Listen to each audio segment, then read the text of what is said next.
Chapter 65. Xinyu looked at Shang Junlin speechlessly. You? Why are you looking at me like that? Shang Junlin's hands moved unhurriedly. Did I say something wrong? No. Xinyu had a headache when he thought of the two experiences. He didn't dislike being intimate with Shang Junlin, but Shang Junlin had been with him for too long. Xinyu felt that he couldn't take it anymore. Forget it. The carriage swayed as it entered the palace. Eunuch Meng, who had been waiting for a long time, greeted him as soon as he got off the carriage. Your Majesty, Official Fong requests an audience. Let him wait for me in the imperial study. Shang Junlin left after sending Xinyu back to Yuzhong Palace. Official Fong had come to the palace this time for his troublesome daughter. Your Majesty, I am ashamed. I didn't know that my daughter had disguised herself as a man to participate in the imperial examinations.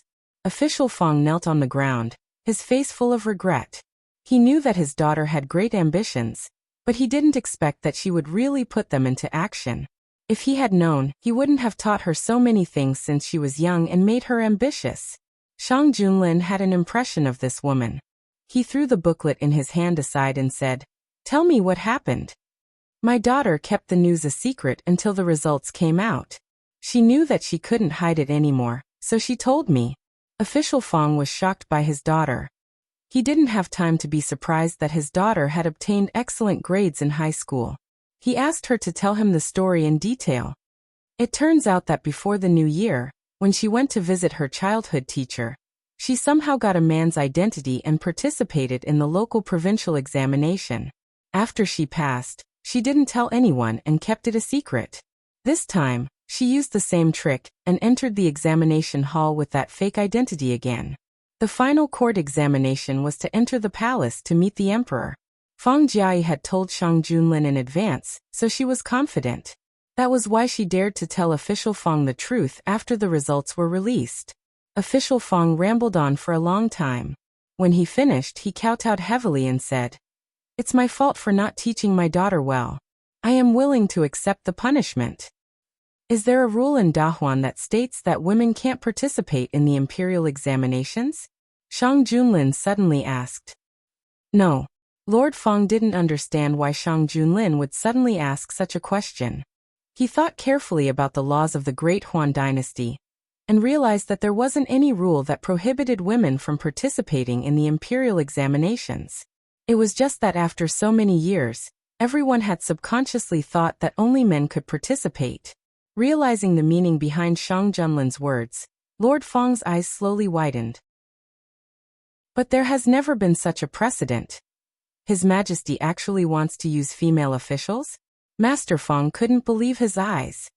There's no need to rush. Let's wait for the results of the court examination. Lord Fong returned home in a daze.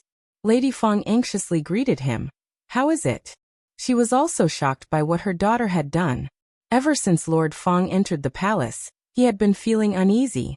One had to know that deceiving the monarch was a crime punishable by the extermination of 9 generations of the clan. Not to mention that Fang Jiai had participated in the imperial examinations as a woman. It would have been fine if she had not passed the examinations, but she had passed the examinations and even achieved good results. Master Fong patted Madame Fong's hand. Let's talk inside. In the study, Lord Fong dismissed the servants, leaving only his wife and Fang Jiai. He slowly said, His Majesty doesn't intend to pursue Jiai's matter. Madame Fong stood up from her seat in shock. How is that possible? Why not? Compared to the anxious Lord Fong and Madame Fong, Fang Jiai was in a much better mood. I told you that His Majesty is different from other emperors. I told you not to worry. How can we not worry about this? Lord Fong was furious at the mention of her name. Look at what you've done. Our family was almost ruined because of you. Father, am I such a careless person in your eyes? Fang Jiai sighed. Since His Majesty and Lord Fong had revealed the truth, there was no need for her to hide it. She told them everything that had happened after the incident with Prince Yu. I told you not to worry. You didn't believe me no matter what I said. Lord Fong let out a long breath. You mean you told His Majesty about this in advance? Lord Fong's voice unconsciously rose as he spoke. Fang Jiai nodded. I saw His Majesty and His Majesty at that time. Just as you said, they were a perfect match. Who asked you this? Lord Feng almost choked.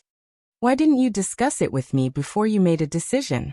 If His Majesty had listened to you and thought you were being whimsical, what would you have done? There are no ifs. Feng Jie retorted. There would only be one result.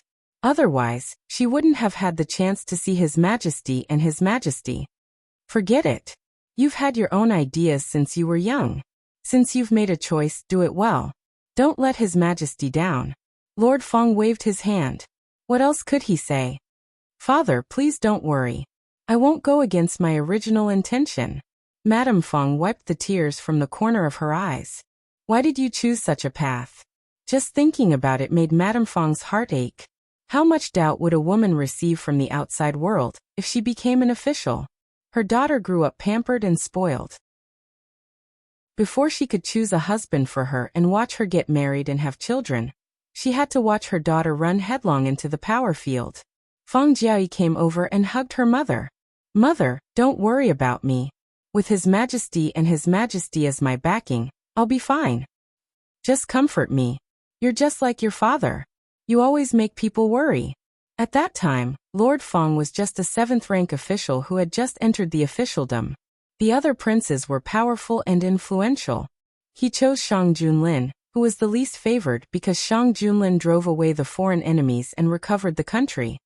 At that time, Feng Jun knelt in front of me and only said one sentence.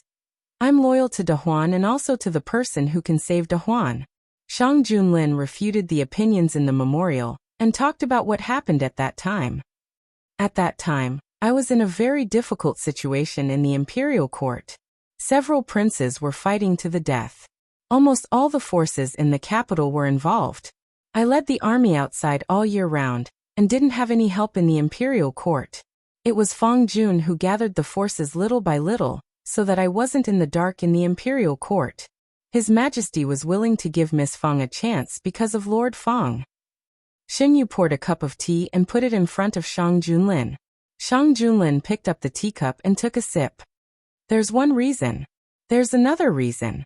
Although she's a woman, I saw the shadow of Feng Jun in Feng Jiayi. He taught his daughter very well. I really want to see how far Feng Jiayi can go as a woman.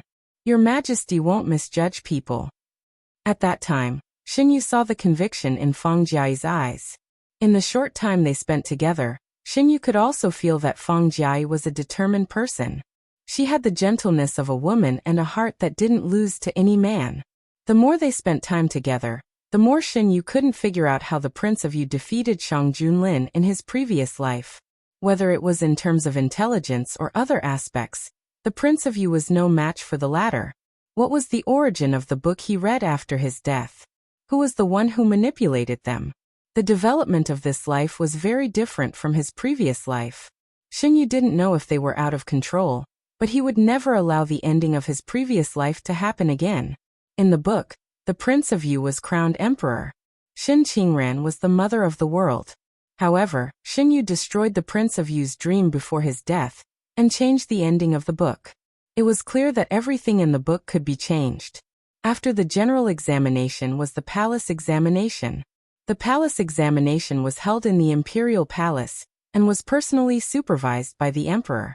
The students who failed the examination left the capital one after another. Those who were qualified to participate in the palace examination entered a new round of revision. The results of the cheating case were also announced during this time. The punishment of the Grand Commandant was not announced yet. The punishment of the other people involved was announced. Those who committed serious crimes were all executed. Those who didn't receive the death penalty were punished according to the severity of the case. The examinees who intended to cheat were all stripped of their qualifications to participate in the imperial examination. Including those from the same family, they were not allowed to become an official for 3 generations. This punishment was very serious. If 3 generations couldn't become an official, even the most powerful family would fall. This Sun Qingqiao is from my hometown. I didn't expect him to do such a thing in private despite his sanctimonious appearance. I've interacted with him before. And Sun Jianmu. I know a few of the people on the list. Damn. Why did they have to do this? They've harmed themselves and their families. They deserved it. They wanted to take a shortcut, but they didn't know if they had the life to enjoy it. To be honest, I received a similar letter at that time. It was very exaggerated, but I didn't believe it. I received it too. Me too. They looked at each other and found that they were not the only ones who were targeted. The case was over, and the results of the general examination were out. They didn't have to be as cautious as before. After asking each other, they found that many of them were targeted. The only thing they had in common was that they were all from poor families. It was not a secret that the emperor liked to use officials from poor families. Those who could participate in the spring imperial examination more or less had some understanding of the situation in the imperial court. Once the results were out, the ultimate goal of the cheating case was clear. Fortunately, I only believe in my own efforts. I'm not tempted. Me too. The people who gathered had a look of fear. After a moment of silence, Jiang Huiqing said, "This has taught us a lesson. In the future, if we are lucky enough to enter the imperial court as an official, we should focus on serving the great Huan dynasty. Don't think too much about other things." That's right. We study hard so that we can serve the country one day. Soon, some of us will be able to realize our dreams. In the future, we should restrain ourselves. His words were echoed by the crowd. The hidden dragon guards presented the conversation between the students to the emperor. During this period of time, the situation was special. Shang Junlin sent a team of hidden dragon guards to collect information from outside the imperial palace. If anything went wrong, they would be able to intervene. It's a blessing in disguise. It's a lesson for these students who haven't entered the imperial court yet. Xinyu finished reading Jiang Huiqing's letter and said, Jiang Huiqing's letter was about the discussion between the students about the cheating case. He was there at the time and wrote a letter to Xinyu. With Jiang Huiqing outside, Yu is more informed than me. Shang Junlin took the letter from Xinyu's hand and put it aside after reading it. The secret letter from the hidden dragon guards was placed there. Jiang Huiqing's letter and the secret letter from the hidden dragon guards arrived at the same time. He seems to like writing to Yu. Before the exam results were out, he wrote to Yu a lot. These few days he sent a few more letters. Did Yu reply to his letter? Of course Yu replied. If not, Jiang Huiqing wouldn't send letters to the imperial palace one after another. It seems like he did. Shang Junlin rubbed the young man's soft neck. What did Yu say to him? Chapter 66. Xinyu tilted her head. Your Majesty, just ask. Don't touch me. Shang Junlin pinched Xinyu's neck and let go. He said honestly, I like to touch Yu. Does Yu like it? Xinyu blushed. She looked down and didn't say anything. Shang Junlin was worried that he would scare her away if he teased her too much, so he changed the topic. Prince Yu has been clamoring to see me. Prince Yu? Xinyu looked up. What does he want? He said that he is innocent. He hopes that I will find out the truth and clear his name. Shang Junlin's eyes darkened when he mentioned Prince Yu. What about the people behind Prince Yu? Nothing happened? Xinyu remembered that Shang Junlin said that the late emperor left many good things for Prince Yu. It's strange. The He family didn't do anything after they came to the capital. It seems that they are just here to have fun. Shang Junlin ordered the hidden dragon guards to keep an eye on the situation in the capital. I thought they would do something. What about young Master He? Xinyu pondered. It would be fine if young Master He did something, but if he didn't do anything, it would be unsettling. Everything is as usual. Ever since the prison break, Shang Junlin had become even stricter with the young Master He. If there was a chance in the past to secretly rescue him, there was no chance of that happening now. Don't worry. Shang Junlin walked to Xinyu and pulled her into his arms. He kissed her neck. I will take care of it. The He family won't come to the capital for no reason. Since they are here, they will definitely do something. Xinyu stopped thinking about it. Worrying wouldn't solve the problem. Yu said that Xing is right. In the He family's courtyard. Father, are we really not doing anything? Young Master He didn't look good. My brother is missing. We came to the capital, but didn't tell us what to do. Does Xing think that it is fun to walk us around? I'm also worried about your brother. Patriarch, he knew where his youngest son was. Wasn't he worried? That was the Star Dark prison. No matter who went there, they would lose a layer of skin. But what was the use of being anxious? Could it be that he could still break into the prison? I don't think so, eldest young master, he said coldly. If Xing was really worried, father should have asked around for brother's whereabouts after coming to the capital. But what did father do? He warned us to behave ourselves, not to reveal our identities, and not to do anything.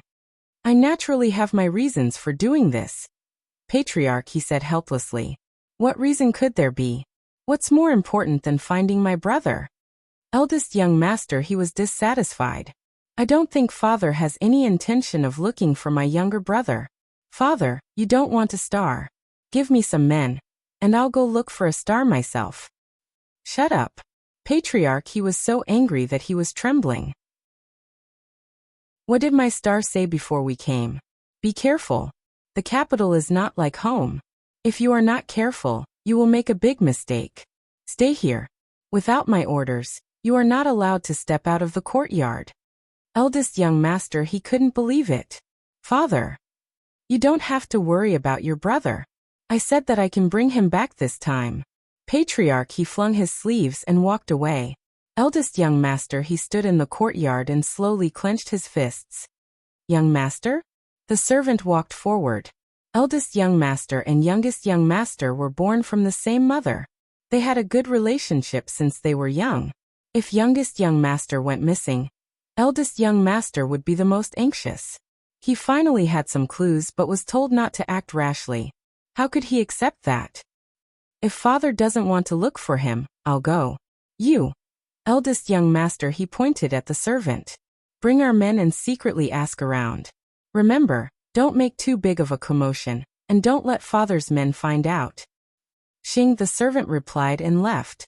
Eldest young master, his actions were considered secretive. However, he couldn't hide from the hidden dragon guards. The moment he made a move, the news was sent to the palace. Eldest young master, he is very close to his younger brother. Xin Yu flipped through the letter. It seems that Patriarch, he didn't tell eldest young master about his younger son. Xing probably thinks that eldest young master is not reliable. Even if he hid it, he would cause trouble. Xing gave us a loophole. We might be able to find out something through eldest young master. Xing Yu thought so too. I plan to meet King Yu. Do you want to come along? Shang Junlin asked. Xing Yu nodded. Xing Yu was quite interested to see King Yu in trouble.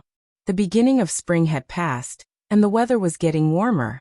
Xing Yu took off his thick winter coat and wore a blue casual outfit. He looked even more handsome. When he met King Yu again, he didn't look as elegant as he usually did. If King Yu was rated 7 points in the past, he would only be rated 4 points now. His hair was messy and his face was pale. His eyes were sunken and he looked dispirited. King Yu stared blankly at the tall figure approaching with the jade-like young man. Xing Yu was more charming than when he first met him. Shang Junlin took good care of him. His complexion was ruddy and his face was chubbier. He wasn't as thin as before and his temperament was more restrained. Seeing the two people getting closer and closer, King Yu didn't know why, but a strange feeling rose in his heart. It was as if something important had left him, and there was no possibility of it returning. He opened his mouth, but the words he wanted to say were stuck in his throat. He couldn't make a sound for a long time. How can you not salute your majesty? While he was in a daze, the jailer couldn't stand it and scolded him harshly. King Yu recovered from his trance and noticed Shang Junlin's arm around Xing Yu's waist. He stared at the arm as if he wanted to dig a hole in it. Noticing his gaze, Shang Junlin quietly tightened his arm and let Xing Yu get closer to him. Under the watchful eyes of the jailer, King Yu reluctantly saluted them. Greetings to your majesty, your majesty. King Yu knocked his forehead on the ground for a long time, but didn't hear Shang Junlin's voice. He raised his head slightly and looked up. Shang Junlin looked down at him with no emotion in his eyes. It was as if he wasn't looking at Xing but at an inconspicuous ant at his feet. Xing was like this again. Xing was like this again. King Yu tensed his body and didn't allow himself to lose his composure. In the past, he was Imperial Father's favorite prince. Everyone tried to curry favor with him. Shang Junlin was only Xing's son who was disliked by Imperial Father. No one in the palace took him seriously. Even the powerful eunuchs and palace mates could step on him. However, it was Shang Junlin like Xing who sat on the position they all dreamed of, and became the biggest winner. Shen Yu looked at King Yu who was kneeling on the ground. He saw his unwillingness. But so what? In this life, he was destined to carry his unwillingness to the end of his life. He would find that no matter how hard he tried, Shang Junlin was still a towering mountain in front of him. He couldn't cross it. Thinking of this, Shen Yu chuckled softly. His laughter broke the frozen atmosphere. Shang Junlin looked at King Yu for a while and said, "I heard that you threatened to see me with your life?" King Yu was embarrassed. Once upon a time, he was the one who was superior to Shang Junlin. Every dog has its day. Today, in front of Shen Yu, his position was reversed. He couldn't say. His star was angry purely because Shang Junlin was one rank lower. And his star was angry because this situation happened in front of Shen Yu. Even though so much time had passed, he still couldn't forget that first startled glimpse and the first throbbing of his heart. He really wanted to straighten his back and be a little more strong-willed. But now that he had a favor to ask of someone, he couldn't. "I want to ask your majesty to give me justice. What the military officer did really has nothing to do with me. I beg your majesty to judge clearly." He could only kneel in front of Shang Junlin and beg him to let him go this time. In front of Shen Yu, King Yu clenched his teeth tightly. His heart was burning. He must take back his position. The one who had the last laugh must be him. "I know." A cold voice came from the top of his head. King Yu looked up in disbelief. "Your majesty knows why you still." His voice gradually disappeared, and his face became more and more ugly. King Yu was not stupid. He thought carefully. Since Shang Junlin knew that he was wronged, why did he let the rumors spread and even spread to his ears? There was only one possibility. You did it on purpose. King Yu could no longer maintain his calm appearance. "Why did you do it? You know that I didn't do these things. Why did you put the blame on me? You didn't do this, but what about those women?" Shen Yu looked at him coldly. King Yu looked at Shen Yu in astonishment. "You did it." Shen Yu avoided the question. "Your people went to cause trouble for the residents of Northern Marquis. Xing found the right person." In the eyes of the outside world, Shen Yu and the residents of Northern Marquis were inseparable. As the legitimate son of Northern Marquis, the relationship between the two was bound together. When Shen Yu entered the palace, many people laughed at Northern Marquis for sending his legitimate son into the palace. Now many people felt that Northern Marquis was farsighted. So what if he was the legitimate son? Who could be so lucky to be favored by His Majesty alone? "Why did you do this?" King Yu was so shocked that he moved forward a few steps. "Are you still angry with me? There is nothing between me and Shen Qingran. I only looked for him because—" "King Yu, be careful with your words." Without waiting for him to finish, Shang Junlin interrupted him coldly. Feeling the strength around his waist increasing, Shen Yu reached out and patted the big palm on his waist to comfort him. When he turned to look at King Yu, there was only coldness in his eyes. "King Yu, don't talk nonsense. We have nothing to do with each other. You don't need to tell me about your relationship with Shen Qingran. I don't care. Whoever you are with has nothing to do with me. Do you understand?" The young man's voice was as cold as ice. The biting cold air was like an ice blade cutting through the skin and spreading from the outside to the inside. For a moment, King Yu almost felt that his heart was frozen. Once again, he deeply realized that he had completely lost Shen Yu. No, he didn't get it from the beginning. How could he lose it? King Yu smiled bitterly. "You gave Xi and Xing to those women? How do you know this? When you hid your identity to get close to me, you also used the same method to get close to others. Did you really think that I didn't know anything?" Shen Yu answered carelessly. King Yu collapsed. "So you knew from the beginning that I approached you with a purpose?" Shen Yu didn't answer. In King Yu's eyes, Xing had acquiesced. "I thought that we had feelings for each other. I was sad for a long time because of what happened in the past." King Yu murmured in a low voice. "What happened in the past?" Shen Yu suddenly remembered how Xing, who was disgusted by his previous life, was disgusted. He was silent. Shang Junlin also thought of something. He looked sideways at Xin Yu and intimately stroked the hair on his temples. Speaking of which, in terms of seniority, King Yu should call a Yu imperial sister-in-law Kaixing. King Yu felt as if he was struck by lightning. Chapter 67. King Yu looked at Shang Junlin, and then looked at Xin Yu, who was half leaning in Shang Junlin's arms. The expression on his face could be described as brilliant. Shang Junlin was right. In terms of seniority, Xin Yu was indeed his royal sister-in-law. What was this? The person he liked for the first time was together with his elder brother, who he didn't get along with? King Yu's mind was in a mess when he heard the words royal sister-in-law. Looking at the intimate posture of the two people, his heart was in a trance. Also, the title a Yu used to be exclusive to him, but it was ruthlessly taken away when the young man turned around.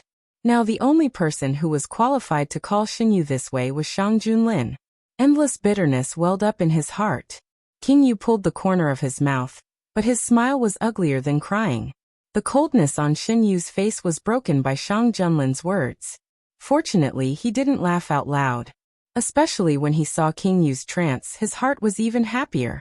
This sentence was obviously a big blow to King Yu. Since Shang Junlin said this sentence, King Yu had been in a trance.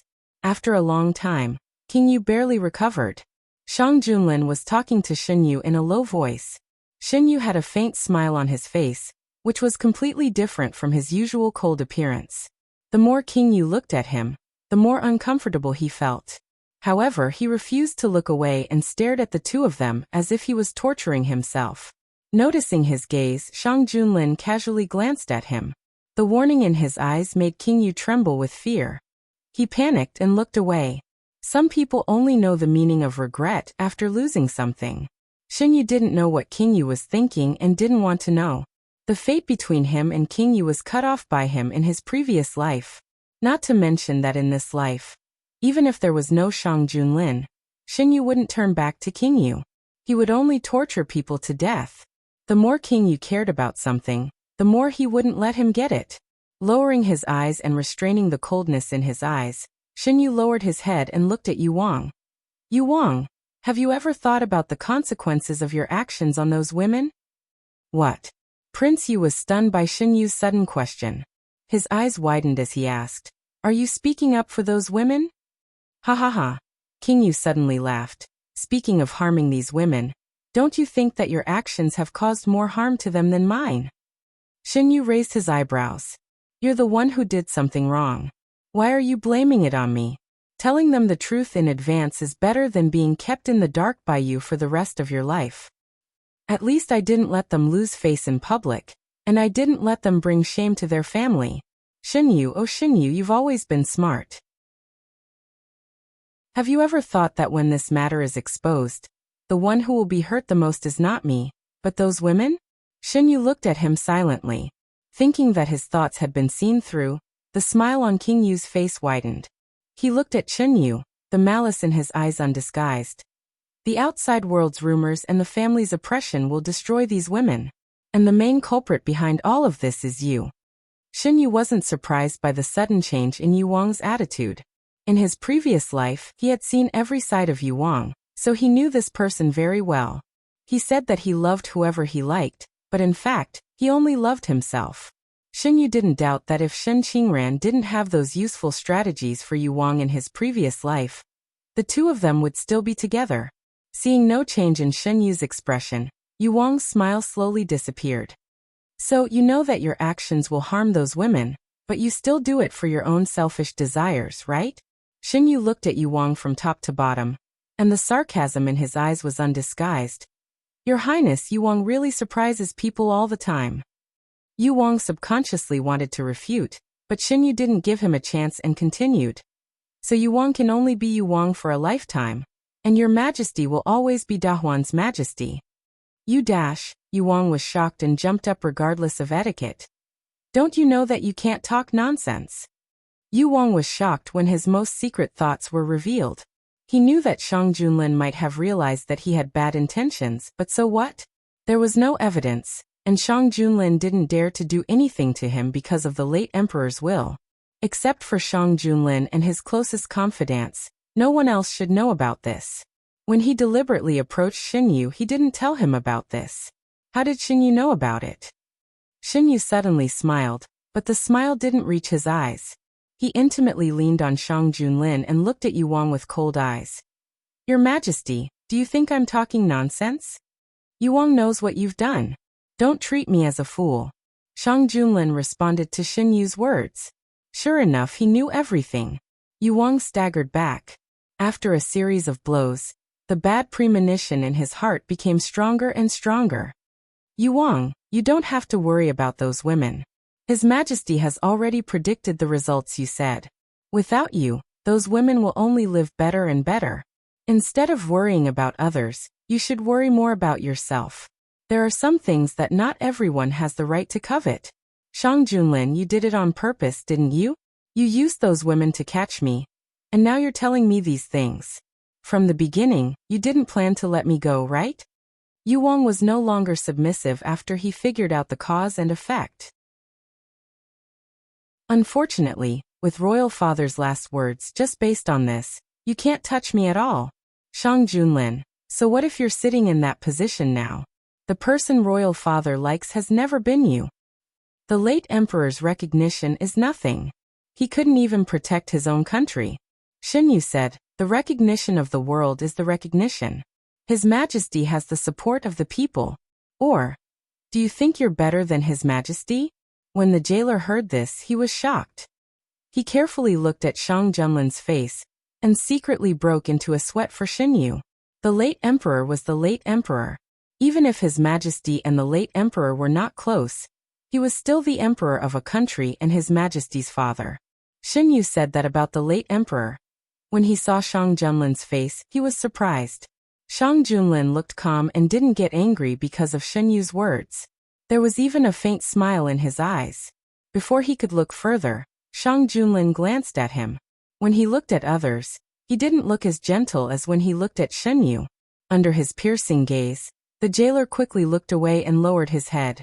In his heart, he had a new understanding of how favored Guijun was. Xinyu listed one by one. How much territory have you recovered? How many enemies have you defeated? How many people have you saved? With each question, King Yu's face turned ugly. He didn't do any of these things.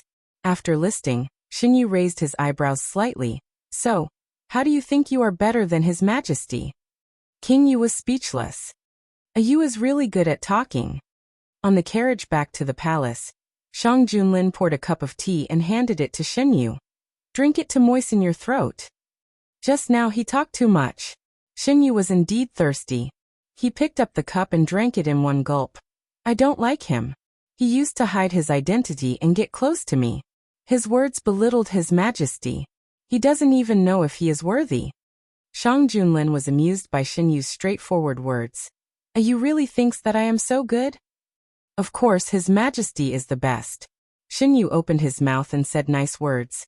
No one can compare to His Majesty. Shang Junlin was very happy. He took Xinyu into his arms. Yu is also the best. Xinyu was used to Shang Junlin's kisses and hugs from time to time. She found a comfortable position and lay down. After lying down for a while, Xinyu remembered what happened just now. She poked Shang Junlin's arm. Why did His Majesty suddenly tell King Yu that I am his imperial sister-in-law? Ahem, Shang Junlin coughed twice. In a place where Xinyu couldn't see, his earlobes turned red. He tried to answer in a normal tone. He and I have the same father but different mothers. He is younger than me. You are my wife. Naturally, he should call you imperial sister-in-law. Really? Xinyu turned from Shang Junlin's arms to face him, and looked straight into his eyes. Shang Junlin's eyes flashed slightly. Really? Oh, Xinyu deliberately dragged out her words. I thought His Majesty was jealous and wanted to declare your sovereignty to King Yu. It seems that I was thinking too much. After saying that, Xinyu was about to get down. Shang Junlin's arms tightened and restrained Xinyu's movements. His lips moved, but his voice was so low that it was almost inaudible. Yu is right. Zhen is jealous. Ha ha ha. Xinyu was overjoyed. She laughed and fell into Shang Junlin's arms. His Majesty, you are too cute. Shang Junlin corrected her again. Not cute. His hands were very gentle. He hugged Xinyu and supported her from time to prevent her from falling. His Majesty was also very cute when he was serious. Xinyu rested her forehead on Shang Junlin's shoulder. She gradually calmed down. The carriage swayed. Xinyu knocked against Shang Junlin's body several times. Under such intimate contact, it was easy to have some reactions. Xinyu had no choice but to sit up straight and move back a little. Why is the road suddenly so difficult to walk on? Xinyu remembered that the road was not so bumpy when they left the palace last time. Meng Chang. Eunuch Meng heard the conversation inside and explained. I don't know who dug a lot of holes on the road. There are also some stones, so it is more difficult to walk on. Xinyu curiously lifted the curtain. The road outside was indeed bumpy. Not many people usually use this road. Who dug it and damaged it? The road from the palace to the secret prison was not the main road. Xinyu and Shang Junlin had not met anyone several times. Looking at the traces of damage on the road, it was obvious that it was caused by someone. At this moment, there was a quarrel in front of them. Xinyu poked Shang Junlin's shoulder. Shang Junlin paused and ordered, Meng Chang, go and take a look. Yes. Eunuch Meng got off the carriage and came back soon. The two carriages in front collided. Eunuch Meng looked embarrassed. The road ahead is blocked. Your Majesty and Guijun may have to wait for a while. It's okay. Xinyu turned to look at Shang Junlin. Your Majesty, shall we go and take a look? Yes. The two of them got off the carriage and followed Eunuch Meng to the place where the quarrel came from. The owners saw someone coming and looked over at the same time. One of them was Official Fong and his family. Official Fong subconsciously bowed when he saw Shang Junlin and Xinyu. He hesitated for a moment when he saw that the two of them, including Eunuch Meng, were dressed casually. After a while, the owner of the other family walked in front of Xinyu and Shang Junlin. I'm really sorry. There is a problem with my carriage. Please wait for a moment. I will try my best to compensate you later. How should I address you? The one who spoke was a man with a handsome face. He was gentle and polite. When he saw Xinyu, his eyes lit up. Shang Junlin held Xinyu. My surname is Lin. This is my wife. Chapter 68. This humble one was rude. The man bowed slightly and apologized. This humble one is Yan Zheng. I'm really sorry. Yan Zheng's appearance was handsome, and his pair of peach blossom eyes seemed to contain some indescribable feelings when he looked at others. He was dressed in an indigo long robe with wide sleeves, and his every movement was very elegant. Xinyu looked at him for a while, and felt the arm around his waist tighten, so he withdrew his gaze. Dahuan had always been open, so it wasn't strange for men to be together. Yanjing quickly adjusted his expression and looked in the direction that Xinyu and Shang Junlin came from. Did the two of you drive past here? I just heard the sound of a carriage. Yes, our carriage is behind, Xinyu said. We heard the noise here, so we came to see what happened. At this time, Fong Darren, who was dressed in casual clothes, also came over. He saw that Xinyu didn't want to reveal their identity, so he tactfully didn't say anything. This humble one's carriage had some problems. It collided with another carriage. Yan Zheng smiled bitterly. I don't know why, but when I came here, the road was full of potholes. Xinyu looked around and saw that the road was even worse than the one they came from. When we passed by here, it was still flat. How did it become like this in just over 2 hours? Xinyu remembered that when he came here with Shang Junlin, the road wasn't so bad. He didn't know what happened in the past 2 hours to make the road like this. To be honest, this isn't the first time I've encountered this kind of thing. I'm afraid that the two of you were implicated by me. If I didn't take this road, I don't think this kind of thing would have happened. This wasn't the first time Yan Zheng encountered this kind of thing. He didn't know if it was purely because of his bad luck, or because of someone's interference. While they were talking, the servants of the two families had already dealt with the carriage accident. Yan Zheng wanted to treat the two families to a meal to apologize. Shang Junlin wasn't busy today. Seeing that Xinyu didn't object, he agreed. Coincidentally, Yin Zheng was treating them to Yingxing Tower. The waiter was very enthusiastic. When he saw the group of people, he quickly came up to them. Are you all together? What do you want? Xingyu pointed at Yin Zheng. We are together. Today he is the host. You can ask him. Yin Zheng was quite familiar with Yingxing Tower. He asked for a private room and ordered the restaurant's signature dishes. Then he turned around and said to Xingyu and the other two, I'll just order some random dishes first. If you guys want anything else, just order it directly. There were already a lot of dishes. Xin Yu and Lord Feng had no objections, but Shang Junlin, who had been quiet all this time, ordered a few more dishes. Hearing the names of the dishes, Xin Yu's eyes flashed. These were all his favorite dishes. Madame Feng and Miss Feng were female. Yin Zheng considerately asked for a private room for them, which was right next to theirs. As a woman with a title, Madame Feng had seen Shang Junlin before. She didn't breathe a sigh of relief until she reached the private room. Mother, why are you so nervous all the way here? Feng Jiayi poured a cup of tea for her mother. It's the first time I see that person in casual clothes. I'm still not used to it. Madame Feng took a sip of tea and slowly calmed down. Madame Feng thought that Feng Jiayi had met Her Majesty and Lord Guijun, so she didn't have any scruples in speaking. However, she didn't know that Feng Jiayi and Lord Guijun were disguised when they met.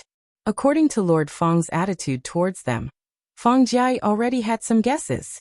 Madame Feng's words confirmed her guess. What she saw today was the true appearance of Her Majesty and Lord Guijun. The rumors are true. That person really loves the children of the Shen family. Madame Feng was experienced. She could tell at a glance whether Her Majesty was sincere or not. Her Majesty's love for Lord Guijun and the affection in her eyes couldn't lie. Of course they are a match made in heaven. Feng Jiayi had already seen it. What surprised her the most was Her Majesty's attitude towards Lord Guijun. She didn't know how the two of them got along in the palace. When they were outside, Lord Guijun was in charge of many things.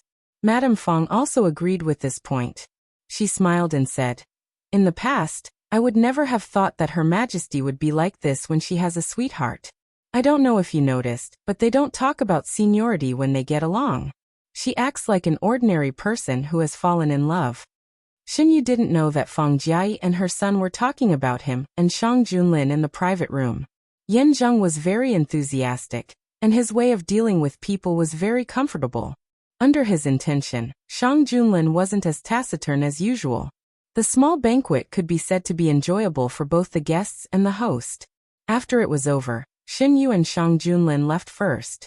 Not long after, official Feng also got up and left. Yin Zheng stood by the window and watched the man gently and slowly carry the youth into the carriage. His eyes were full of emotions that others couldn't understand. If Gongzi likes Gongzi, why not? Be careful with your words, Yin Zheng interrupted the servant. They are a married couple who are deeply in love. Why would I be a bad person and disturb them? It wasn't that Yin Zheng didn't feel that the man was good to Xinyu. He admitted that he had some unspeakable thoughts when he invited him, but now these thoughts had been cut off. He quietly observed that throughout the meal, the man was intentionally or unintentionally taking care of the youth. It wasn't intentional, but a natural habit. This showed that the man had already engraved the principle of taking care of the youth into his bones. He had come to the capital for proper business. Romance was ultimately just a way to adjust his life. But, no buts, Yin Zheng knocked the servant's head with his fan. How's the thing I asked you to do? It's all done. Gongzi, are we really not going back in the future? What, is there someone you can't let go of there? Gongzi, don't make fun of people. I just feel that it's not worth it. Obviously, Gongzi is the one. Why? Yin Zheng sneered. If I want to do it, I'll do it.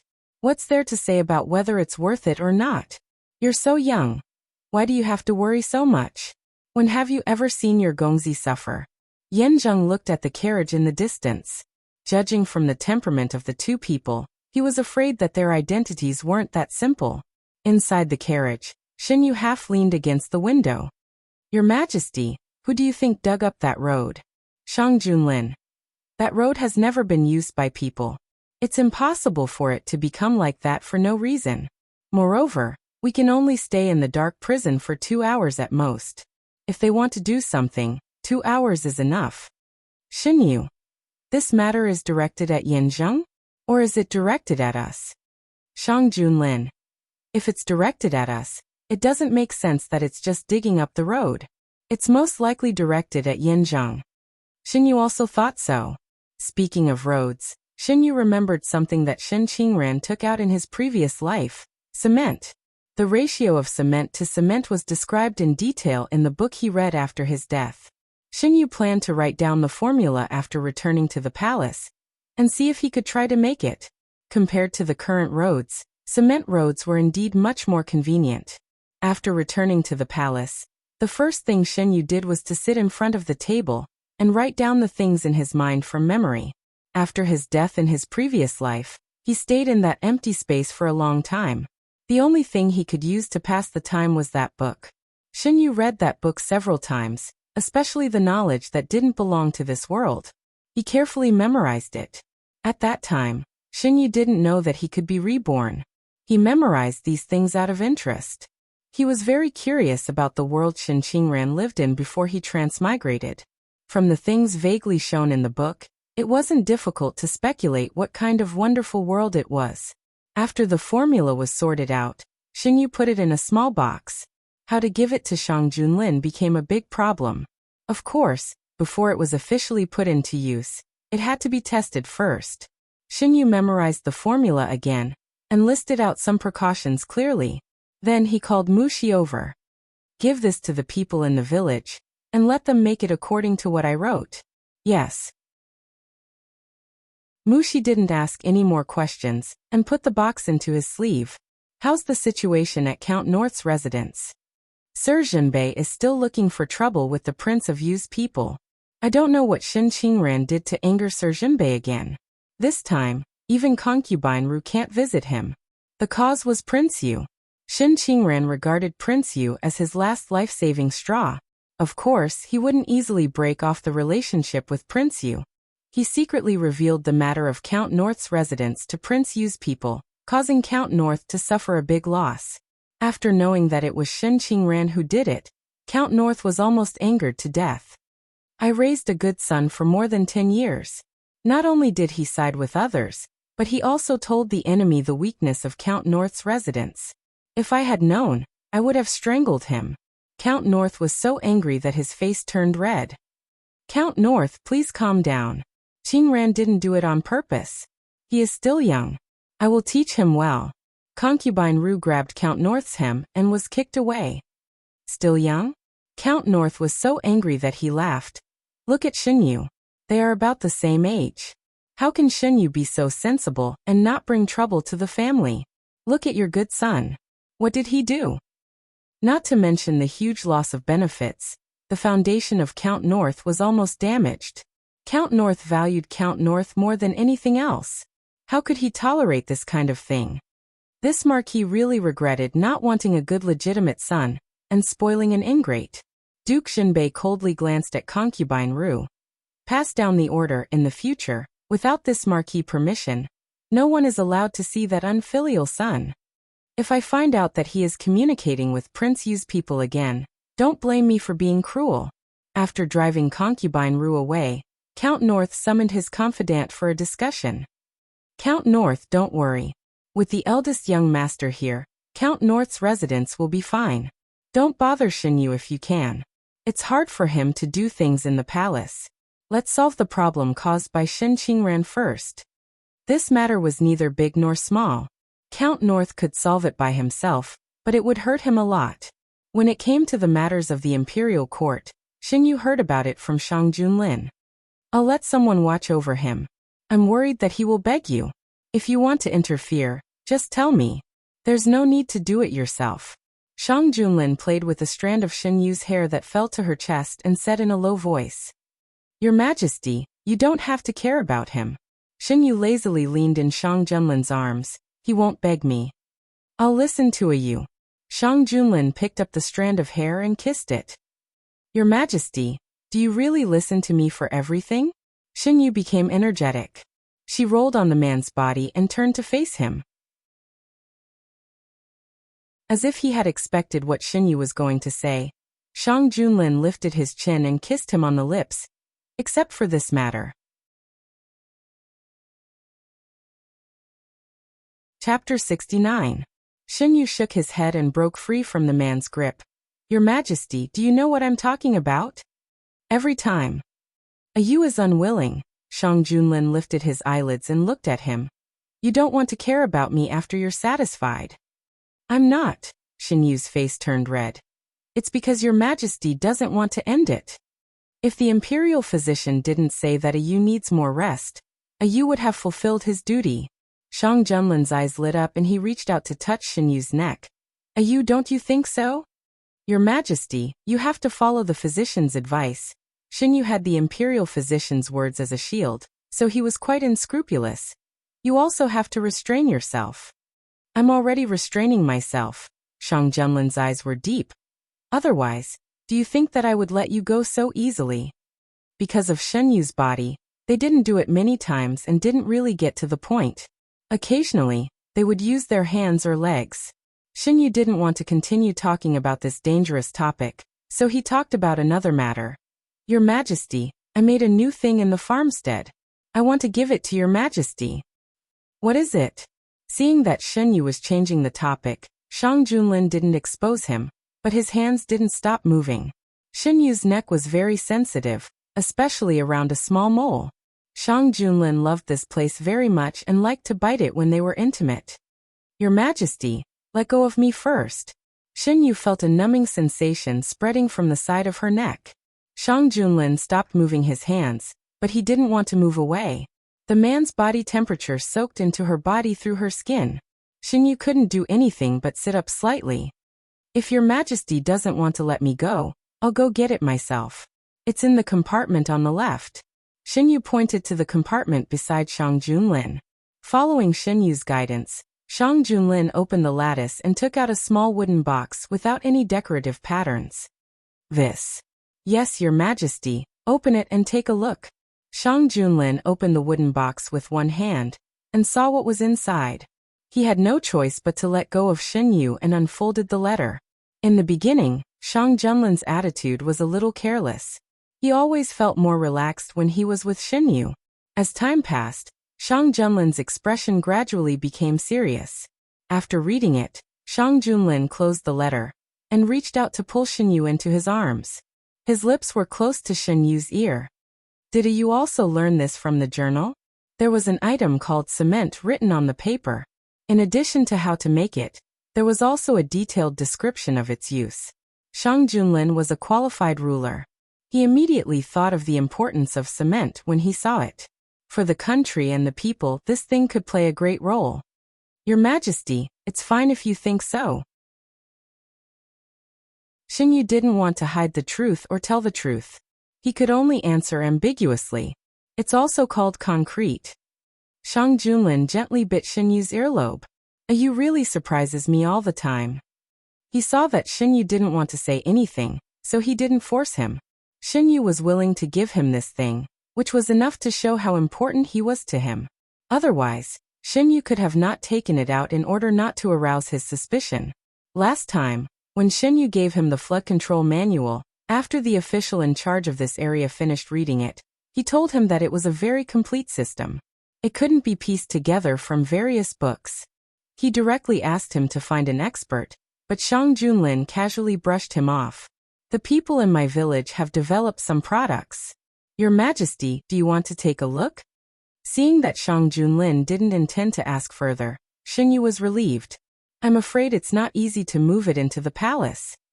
Just go directly to your village and take a look. Shang Junlin hugged Xinyu tightly. I'm very happy that you gave me something. No matter what Xinyu gave him, Shang Junlin's joy was the same.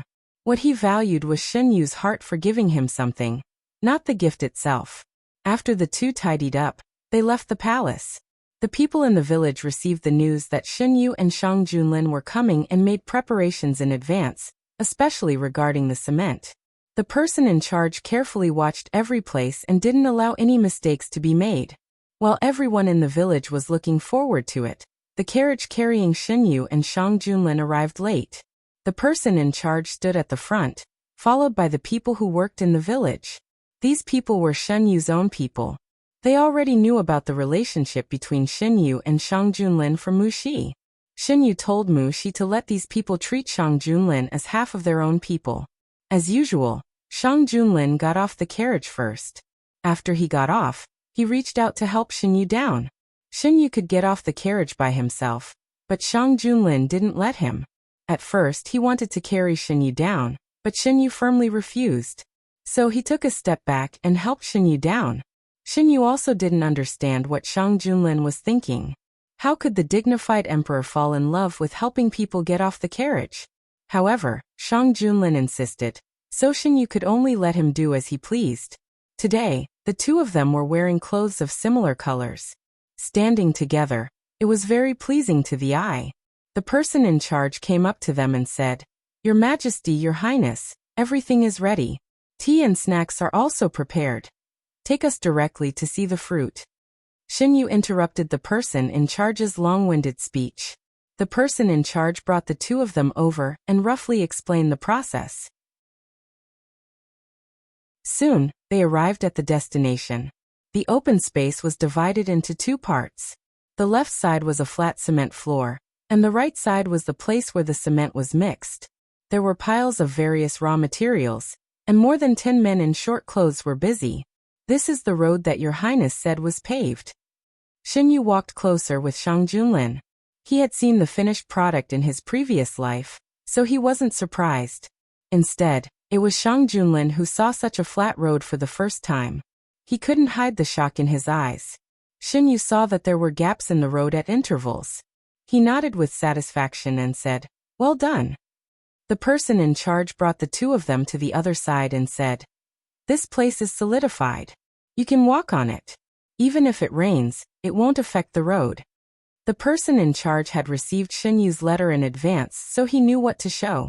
First, he let Xinyu and Shang Junlin walk on it to feel it. Then he ordered people to bring a bucket of water and pour it on the ground. Shang Junlin held Xinyu's hand and walked slowly on the cement road. He could clearly feel that this road was different from the previous one. If a carriage were to drive on it, it would be much less bumpy. After walking one round, Shang Junlin held Xinyu's hand tightly. The feeling of seeing it with his own eyes was completely different. The shock of the former was less than 1/10 of the latter. Although it was only a short section of the road, Shang Junlin could already imagine what it would be like when the official roads of the capital were paved with such roads. Not only the capital, but the entire Dahuan also needed to be paved with such roads. With a smooth road, communication would be faster. This would be of great help to Shang Junlin in managing the entire Dahuan. Xinyu could feel Shang Junlin's excitement. He smiled and said, "Your Majesty, I don't have many people in my village. This is already the limit. I have already given the formula for the cement to Your Majesty. Your Majesty, you can order people to build a road to see the effect." To be treated like this by a you, I am really. Shang Junlin pressed his forehead against Xinyu's and said in a low voice, "How should I thank you?" "Your Majesty, you don't have to thank me. I didn't think of this in the first place. To be useful to Your Majesty, it is Your Majesty's fate. Your Majesty, you don't have to think too much." Xinyu didn't take out these things to take credit for himself. These things were useful to Dahuan and Shang Junlin. Under the guidance of the steward, the two went to see the process of making the cement. It wasn't difficult to make the cement. The raw materials weren't expensive either. It wouldn't be difficult to popularize it. After looking around, Shang Junlin made a decision. The two didn't stay in the village for long. After returning to the palace, Shang Junlin immediately summoned the Minister of Works and told him the method of making the cement. After reading it, the Minister of Works couldn't hide his excitement. This thing is really useful. What is it called?" "Cement, also known as concrete. It's mixed with solidified sand and stone. Other than paving roads, it should have many other uses." The Minister of Works' eyes lit up. Ever since Shang Junlin ascended the throne, their Ministry of Works hadn't had any great achievements. Now that they finally had a great opportunity, they had to seize it. "I'll leave it to you. It's up to you to develop what you want. The road from the palace to the secret prison is broken. You can use it to practice. Yes, Your Majesty. The Minister of Works took the formula back and immediately arranged for people to start working. The current emperor valued people who could do practical things. It wasn't easy for the Ministry of Works to show off their skills. They couldn't let it go. The road that Shang Junlin circled out wasn't used by many people. For the sake of convenience, the Minister of Works ordered people to surround the road and tell the public that it was being repaired. That road was broken to begin with. It was normal that it needed to be repaired. The people who received the news didn't think much about it. It was just that people who occasionally wanted to use that road had to take a detour. Yanzheng also heard the news. He turned and said to the servant, "It's because of our road that it's broken. We can't let the Ministry of Works repair it for us for free. Go and ask around. If they lack anything, send it to them." The servant, who knew his master's personality, acknowledged and went to do the task. He put the fan under his chin and curled his lips in a good mood. If he was lucky, he might be able to get the Ministry of Works to help him. If those people knew that they gave him such a good opportunity for free, he wondered if they would die from anger. The Ministry of Works was in full swing. The people of the Ministry of Works had a great change in attitude in the imperial court and attracted the attention of many officials. Those who were close to the Minister of Works went up to ask for the reason. They all received the same answer. They're repairing the road. It's just repairing the road. Do you need to be so excited? This person didn't understand. You don't understand. The Minister of Works' eyes were full of passion. You'll know when we're done. Our Ministry of Works is finally going to rise. This time, the person who asked the question really didn't understand. He shook his head and left. After giving the item away, Xinyu didn't spend much time on it. In the previous life, the King of Yu relied on this to make huge profits and saved up some capital. This time, Xinyu gave the item to Shang Junlin in advance. With the imperial court stepping in, they directly blocked the King of Yu's source of income, and also cut off Xin Qingran's path to fame. Thinking of this, Xinyu was in a good mood. What say you thinking about? Why are you so happy? Shang Junlin pinched Xinyu's chin, and turned Xinyu's head to face him. I'm thinking that Da Huan will become better and better under your Majesty's governance. If that's the case, I'll be able to follow your Majesty and enjoy happiness. Xinyu's smile didn't disappear. His dark eyes seemed to contain thousands of stars. Shang Junlin was mesmerized by those smiling eyes and couldn't help but move closer. I won't disappoint you.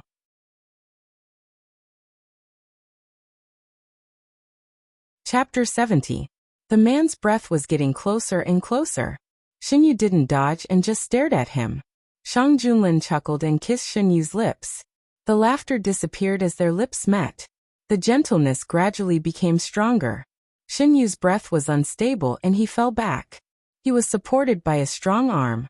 His eyes were slightly closed and his long eyelashes fluttered uneasily. He was like a butterfly that was about to fall in the wind and rain. After the kiss, the man's breath was still lingering on his lips. Xinyu opened his eyes in a daze and a magnified pair of eyes came into view. He looked straight into a pair of dark and deep eyes. The warm touch moved up his lips, cheeks, and eyelids. Every part of his body was carefully visited. The biting cold aura hovered and didn't dissipate for a long time. When he was finally released, Xinyu's eyes were hazy with tears. Shang Junlin looked down at him for a while and said in a low and hoarse voice, "Xin will carry you to the bed." After he finished speaking, he didn't wait for Xinyu to react and directly picked him up while facing him. Caught off guard, Xinyu's feet were in the air. He tightly hugged the man's neck, and his thoughts were pulled away from the memories just now. Your Majesty. This time, Zhen will tell you in advance. Shang Junlin's voice carried a satisfied smile.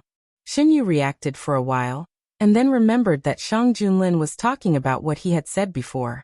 It turned out that Shang Junlin had also firmly remembered this sentence. Xinyu looked down.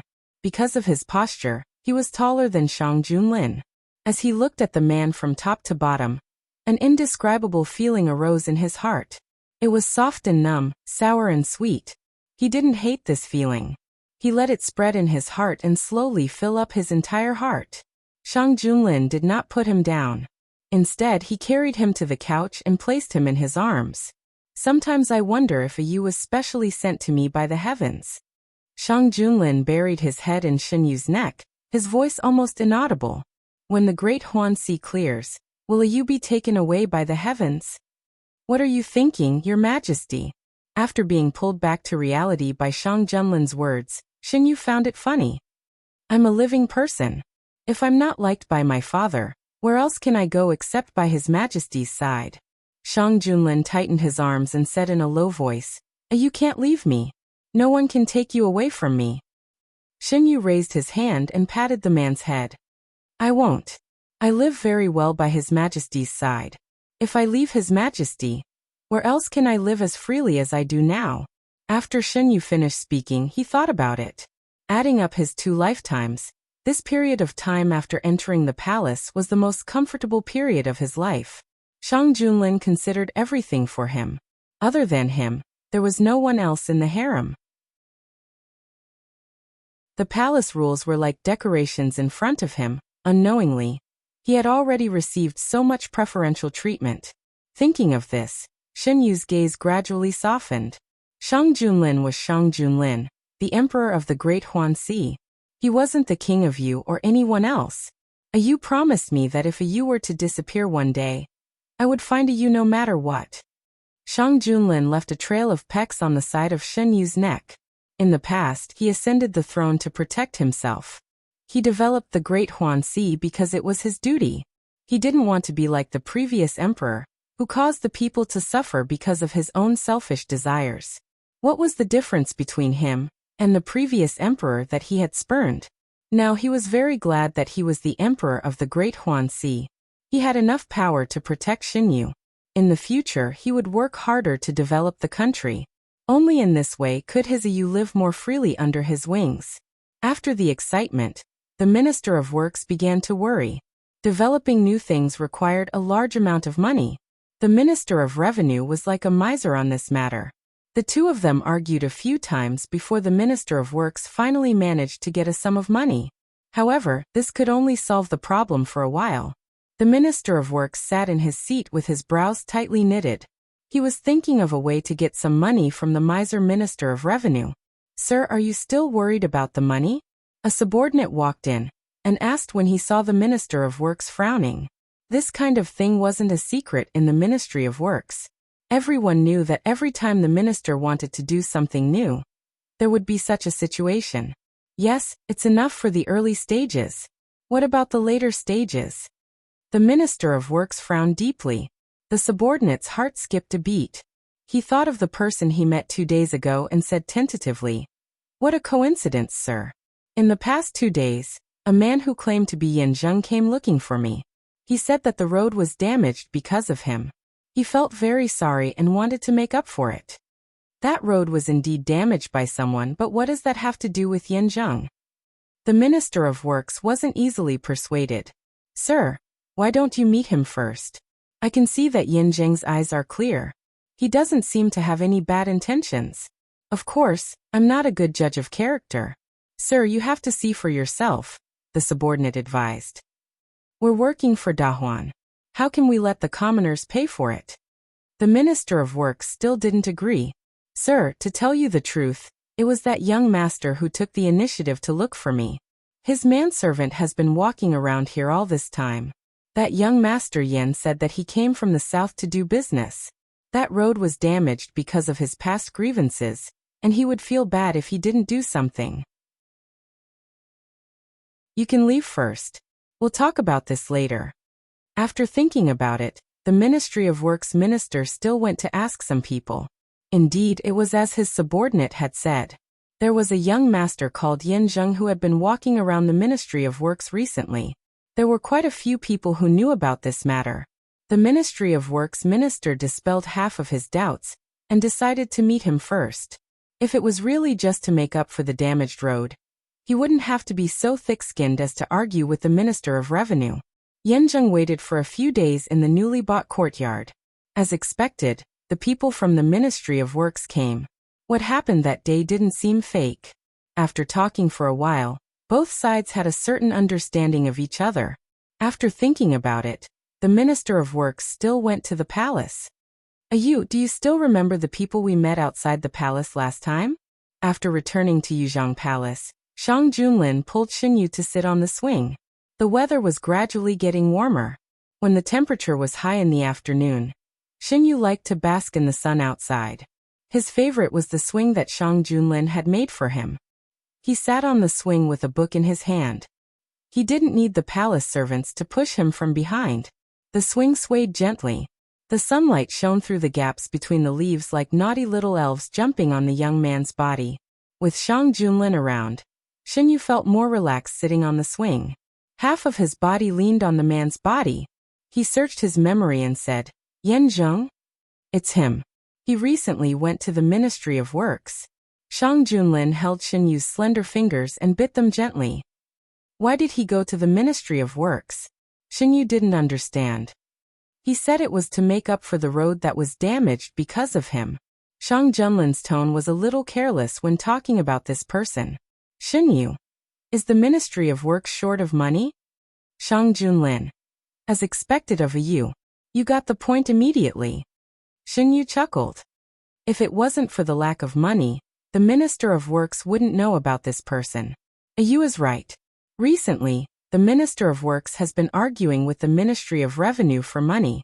Shang Junlin also had a headache when it came to this matter.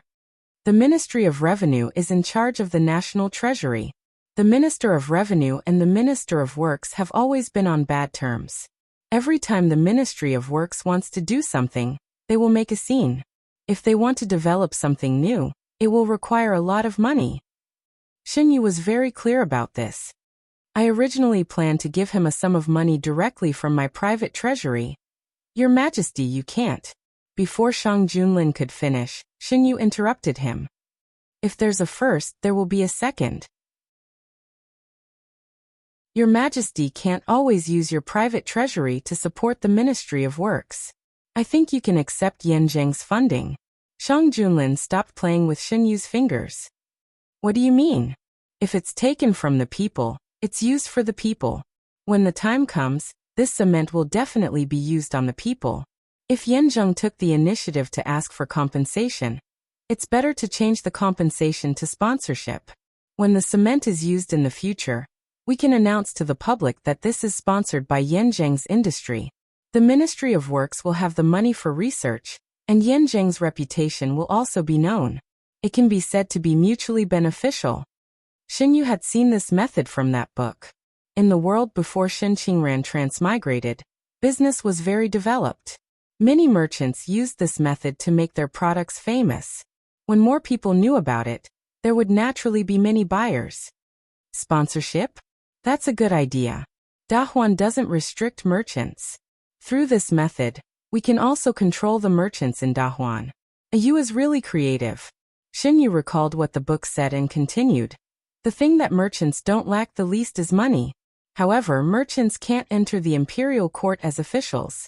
If there's a special honor for them, I think they'll be very willing to exchange some money for it.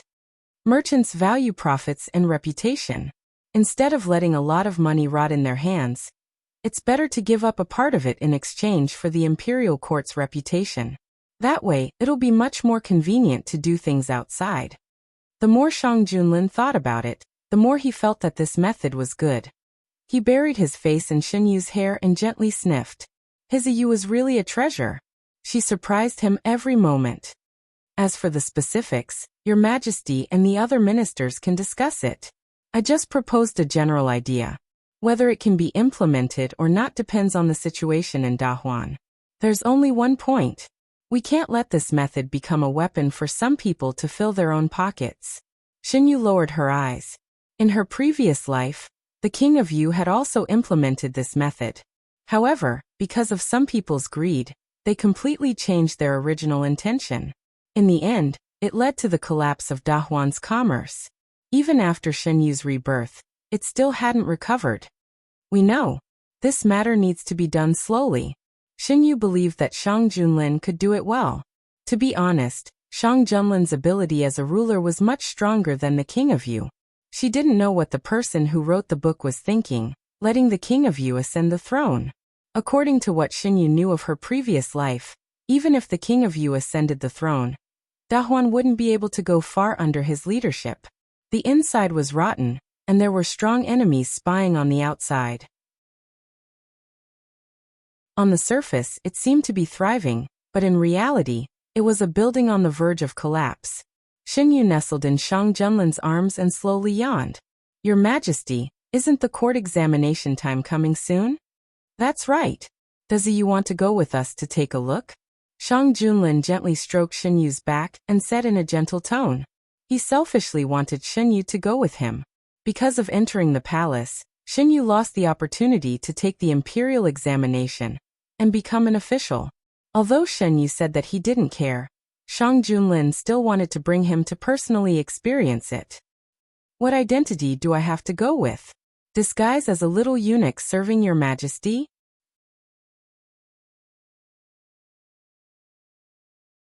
Chapter 71. Shang Junlin imagined Xinyu wearing a little eunuch's uniform and following behind him. His eyes darkened. In the end, he couldn't bear it. "I'll ask someone to set up a screen. You can sit behind it." Xinyu bumped into him.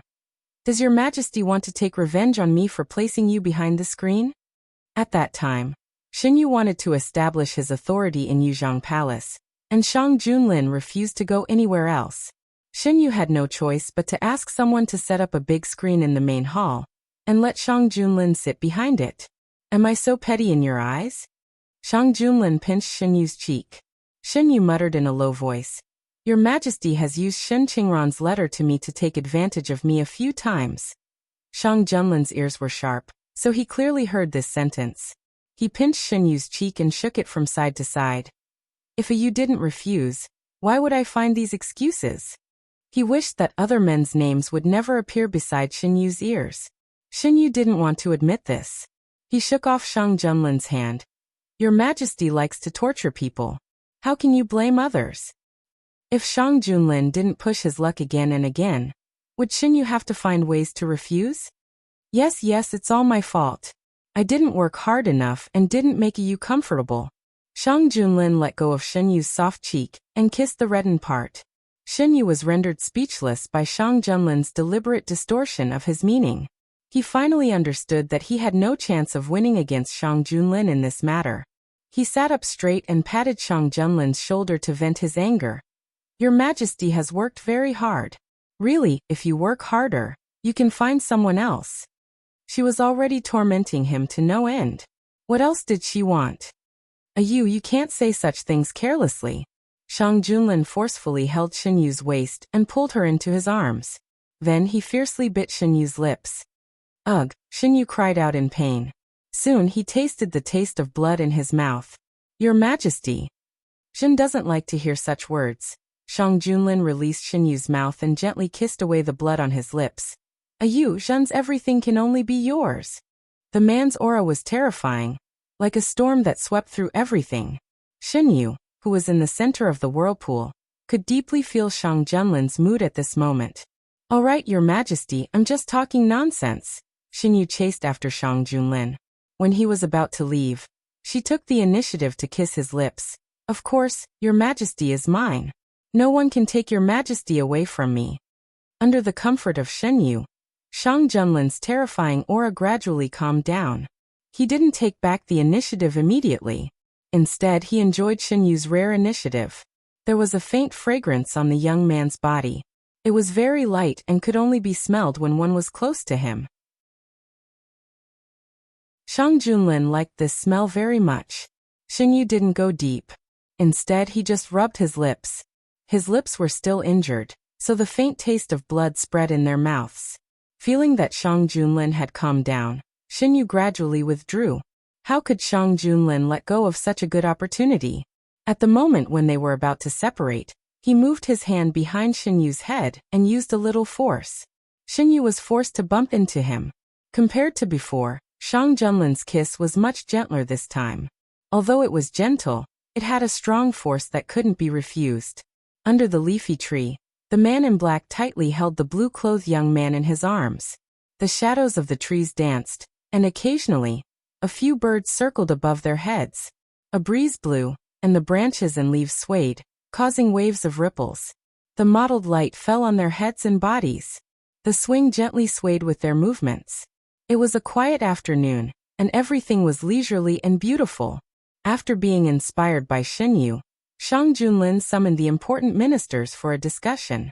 If Xinyu's idea was to be implemented, the existing laws regarding merchants in Dahuan must be changed.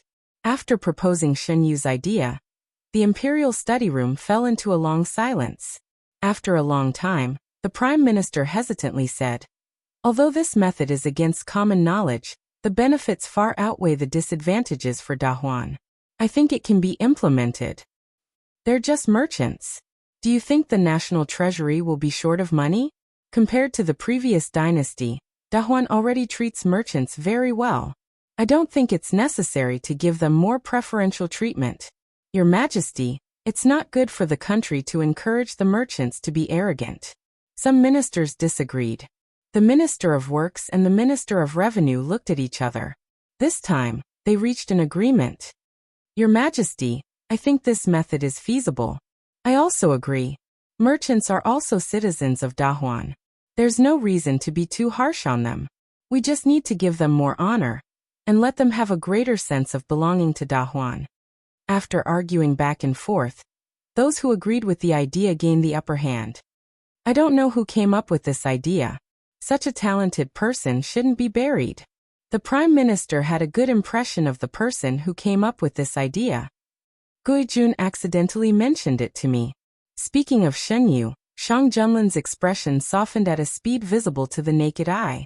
The Prime Minister wanted His Majesty to use the person who came up with this idea, but his words were stuck. Since ancient times, the harem couldn't interfere in politics. He sighed heavily in his heart. What a pity. The other ministers also didn't expect this answer. They looked at each other. For a moment, the hall was silent again. In the end, it was the Minister of Works who spoke up.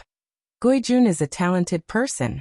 It's Dahuan's good fortune to be able to receive his help." Shang Junlin had vaguely told him that Xinyu was the one who came up with the cement recipe. At that time, the Minister of Works had a good impression of Xinyu. Now that he saw him come up with a way to solve the Ministry of Work's biggest problem, his impression of him was even better. Shang Junlin's expression became gentler.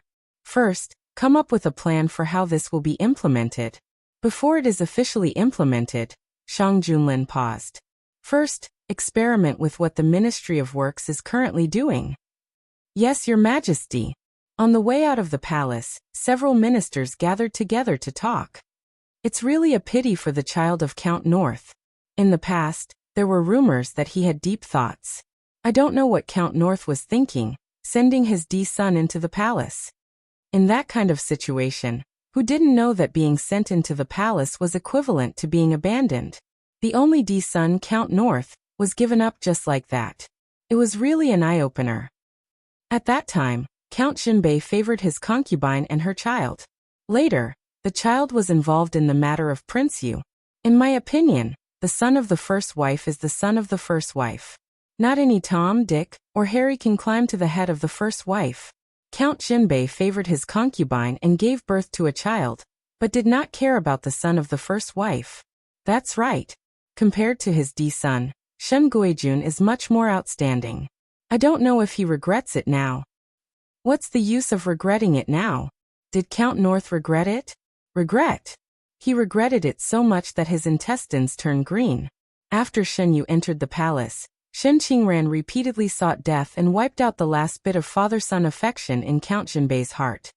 He didn't know if it was Shenyu's behavior that broke his filter of concubine Mother Ru.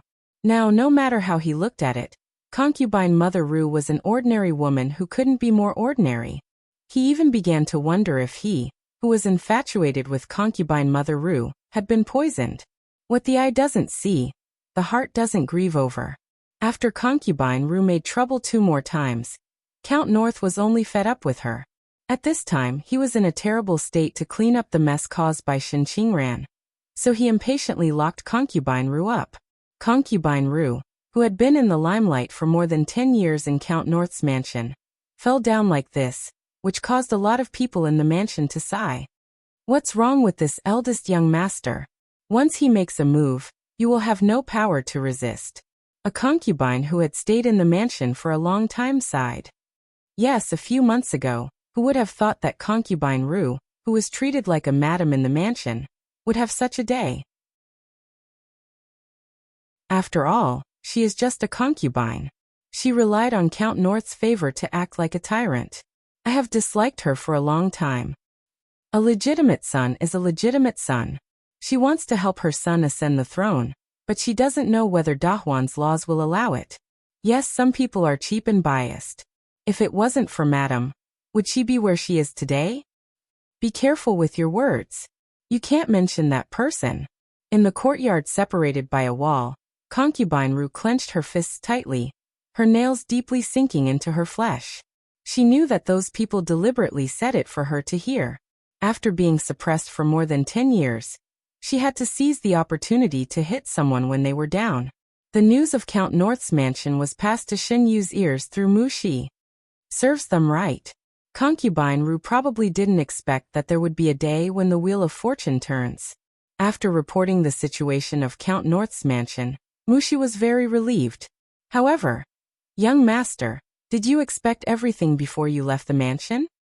At that time, Mu Shi thought that Shen Yu handed the matter over to Count North to make things convenient for concubine Rue. Not only Mu Shi, but other people in the mansion also thought so at that time. After so many years, Count North's favoritism to concubine Rue was obvious to everyone in the mansion.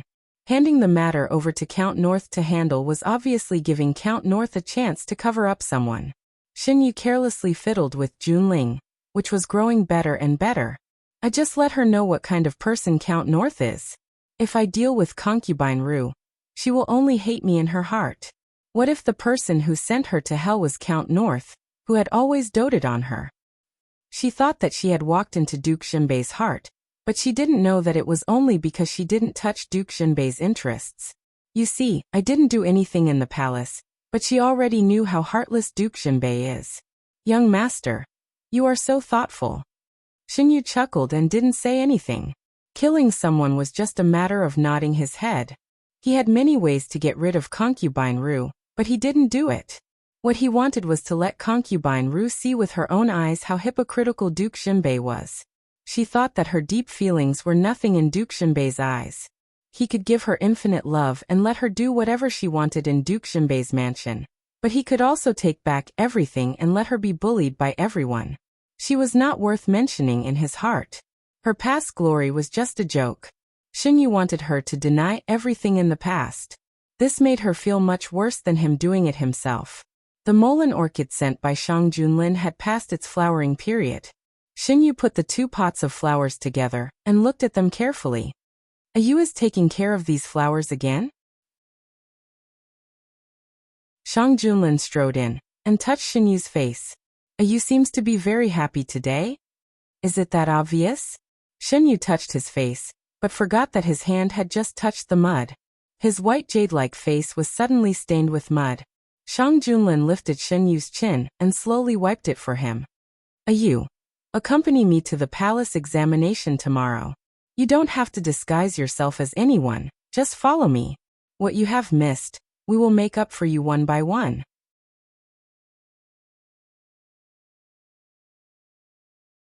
Chapter 72. There's no need for that. Shen Yu refused without hesitation. He could already imagine the reactions of the officials if Shang Junlin openly brought him to the Great Hall. Shen Yu felt that for the sake of the hearts of the officials, it was better for him not to join in the fun. What is you worried about? Shang Junlin caressed Shen Yu's delicate neck. Are you worried that the officials will object? Don't worry, they won't say anything. Shen Yu finally understood that when Shang Junlin said that he wanted to bring him to the palace examination, it was not on a whim. Instead, he had already decided. He was a little confused. Why does your majesty insist on bringing me there? Ayu, have you forgotten that we still have a bet between us? Doesn't Ayu want to see the results first? Shang Junlin coaxed in a low voice. Shen Yu glanced at him. Of course I didn't forget. Your majesty has already asked for the bet in advance. It doesn't make much of a difference whether the results are good or not. Xinyu thought of the scene that day and his face heated up. The beauty's eyes were shy and there was a light pink on her face. Shang Junlin's heart was moved. He leaned closer and kissed Yu. It's my selfishness to bring Yu. Take it that Yu is accompanying me and? Your Majesty, Xinyu tried to reason with him. Since ancient times, the imperial harem has never been allowed to interfere in politics. Your Majesty is already giving me preferential treatment by discussing the matters of the imperial court with me. The court examination is not like other things. No matter how you look at it, as a noble, I shouldn't set foot in it. Husband and wife are one. Yu and I should not be separated. You can do anything and go anywhere that I can. Shang Junlin intimately rubbed Xinyu's cheek. I know that Yu is very talented. It's unfair for you to be trapped in the harem. I can't accept it because I'm covering up Yu's talent. Xinyu was stunned. He didn't expect Shang Junlin to say such words. His heart ached, and an imperceptible sweetness slowly rose. He opened his mouth, and his voice was inexplicably bitter. I don't care about these things. Your Majesty, you don't have to do this for me. Shang Junlin held her tightly in his arms. Just take it as satisfying my selfish desires, Yu. His Yu should have been an eagle soaring in the sky, but because of him, because of Duke Jinbei's stupidity, it was trapped in the harem. Because of his selfishness, he did not want to let go. His Yu could only stand by his side and could only belong to him. Xinyu had no choice but to agree. Shang Junlin happily hugged her and whispered, actually, it's very boring to sit on the throne. You can't do anything for more than 2 hours. Xinyu touched the man's drooping hair. So, Your Majesty, you want me to accompany you to relieve your boredom? You can think of it this way. Xinyu chuckled and held the man's face with both hands. Your Majesty, you don't have to feel that you're holding me back. It's my own choice to enter the harem. No one forced me. I'm very happy that Your Majesty treats me so well. Your Majesty, you don't have to think of letting me go to the imperial court to show off my skills. I don't like it. Xinyu stared straight into Shang Junlin's eyes as if he wanted to see into his heart. He emphasized again, what I like is to be free and unrestrained, not to be endlessly deceived, Your Majesty. When he was with Shang Junlin, he experienced peace. It didn't matter if he was selfish or cowardly. He was really tired of the feeling of having to carefully calculate every step he took and every word he said in his previous life. When he first entered the harem, he didn't plan to stay for long. It was Shang Junlin who showed him another way of life. So this is what it feels like to have someone to shelter you from the wind and rain. Shang Junlin's eyes darkened. After a while, he suddenly laughed. Yu, even if you want to, I won't give you the chance to escape from me. His Yu, since she was in front of him, she would never be able to leave his side. The news that Shang Junlin wanted to bring Xinyu to the court examination was discussed in advance with the ministers present. A few of them knew Shang Junlin's temper very well and didn't raise any objections. They calmly accepted this matter. A few others who were dissatisfied naturally didn't dare to speak up when they saw that the Prime Minister and the others didn't say anything. After that, someone was puzzled. Even if His Majesty dotes on His Highness, there should be a limit. How can he bring His Highness to the court examination? Yes. Why didn't you persuade His Majesty and let him do as he pleases? The Prime Minister slowly tidied up his sleeves and answered without raising his head. Do you think His Majesty is asking for our opinions when he is talking to us? A few of them thought about it, and their faces turned ugly. Obviously you know that. No, His Majesty has already made up his mind. If we oppose him, it will only make His Majesty unhappy. What can we do? But, since ancient times, the harem is not allowed to interfere in politics. Shouldn't His Highness avoid suspicion on such an important occasion? The Prime Minister thought of the young man who proposed the new commercial law and the flood control method. He sighed. His Majesty has his reasons for doing this. We don't need to worry about it.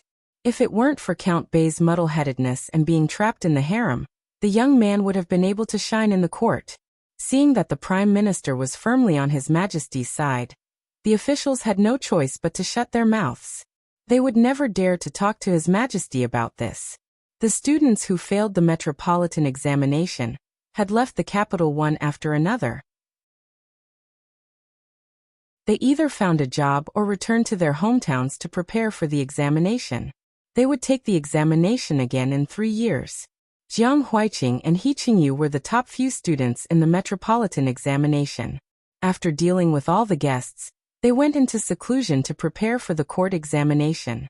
Yingxing Tower also quieted down for a while.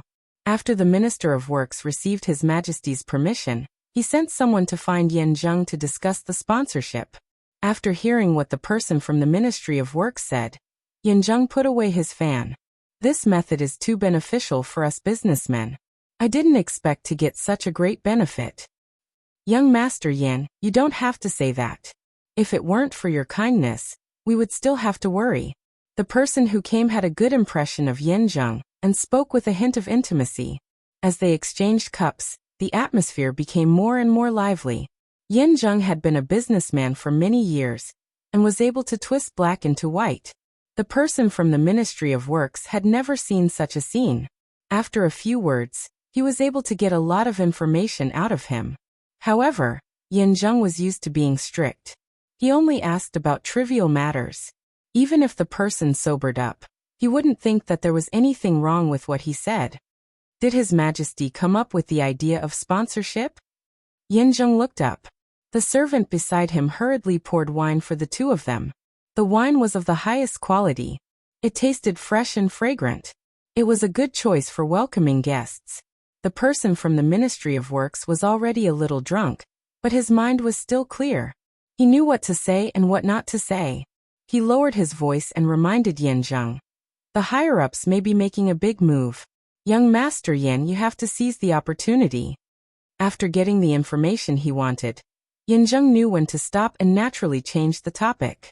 Seeing that he didn't ask any more questions, the person from the Ministry of Works was relieved. He became more satisfied and thought to himself, he knows how to behave. He's someone we can cooperate with for a long time. Late at night, Yan Zheng sent someone to send the person from the Ministry of Works away. He stood by the roadside and watched the carriage go away. His eyes were obscure. Young master, you can go in. The servant brought a cloak and put it on Yan Zheng. I made the right decision to come to the capital. Yan Zheng chuckled. The servant didn't understand. Young master, what are you talking about? Those people probably didn't expect it. They thought that they were banishing me, but they didn't expect that they would give me a path to heaven. Compared to what they are about to get, what is the treasure they are guarding? Fortune and misfortune really depended on each other.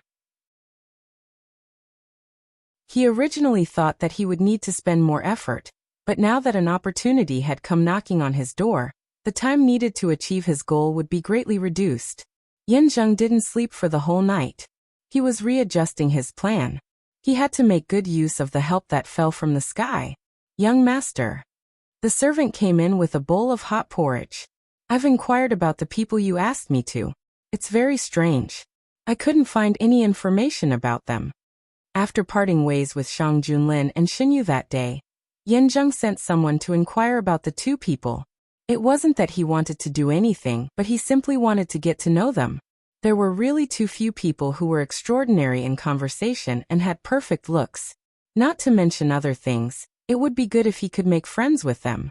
One of the main principles of a businessman was to make as many friends as possible. Oh, Yan Zheng stopped writing. You couldn't find anything? What about the other family? I've asked carefully. The other family should be Lord Feng and his family. As for the two people that young master is looking for, I really couldn't find any clues. I understand. Ask your men to come back. Don't look for them anymore. Pretend that this never happened in the future. Lord Feng was the favorite person of the emperor. Yan Zheng had paid attention to him that day. Although he tried to hide it from his actions, it didn't seem like he was pretending to be respectful towards the two people that he was looking for. How many people could make Lord Feng treat them with such respect? Yan Zheng smiled. That was why it was said that his luck was unparalleled. Yan Zheng's actions couldn't be hidden from the hidden dragon guards. Not long after, Shang Junlin received the news. However, the court examination was about to start, and this matter could only be dealt with later. Xinyu woke up early and changed into a more formal outfit. Shang Junlin was still wearing the emperor's ceremonial robe. It was black and had golden embroidery on it. There was no cover or screen. Shang Junlin held Xinyu's hand and sat on the high seat. The officials were informed in advance. When they saw the two of them sitting together, they looked forward and prepared to start. After the candidates bowed to the emperor, they lowered their heads and sat down one by one. Under the rule of not looking at the emperor directly, no one dared to look up. The court examination didn't just test one's knowledge. It also tested one's mental endurance. Xinyu sat on the high seat, and the reactions of the candidates were obvious. Some of them were obviously nervous. In fact, most of them were nervous. Xinyu looked around. He Qingyu and Jiang Huiqing were in a good state. They were writing their answers in an orderly manner. The other person who was acting differently was Feng Jiai. Feng Jiai was wearing the uniform of a student. Her back was straight, and she was concentrating on the answers in front of her. Time passed slowly. Finally, it was time. The candidates stopped writing, and someone came forward to collect the answers. Everything was about to come to an end. Those who didn't perform well were already pale. The candidates entered the side hall to wait. The officials picked up the answers and flipped through the answers. Without exception, the new bloodline of the imperial court would be born here. After sitting for more than 2 hours, Xinyu stood up and stretched his arms and legs. When he thought about how the officials looked at him a few times, Xinyu felt happy. "Ayu, how do you feel?" Shang Junlin walked down the stairs with her in his arms. "Your Majesty is right. These 2 hours were really hard to endure." He couldn't make any big movements or speak. Xinyu felt that he shouldn't have agreed to Shang Junlin's request. However, "Your Majesty, do you think Jiang Huiqing and the others will be surprised when they see us?"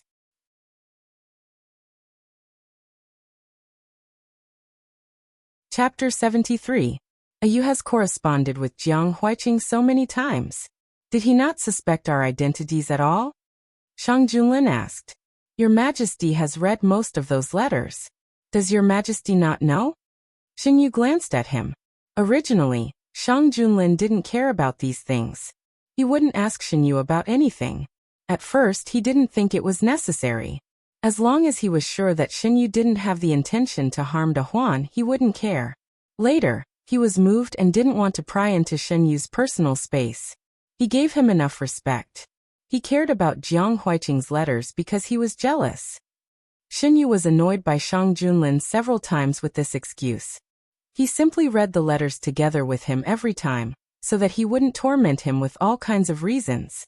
Shang Junlin didn't feel embarrassed at being discovered.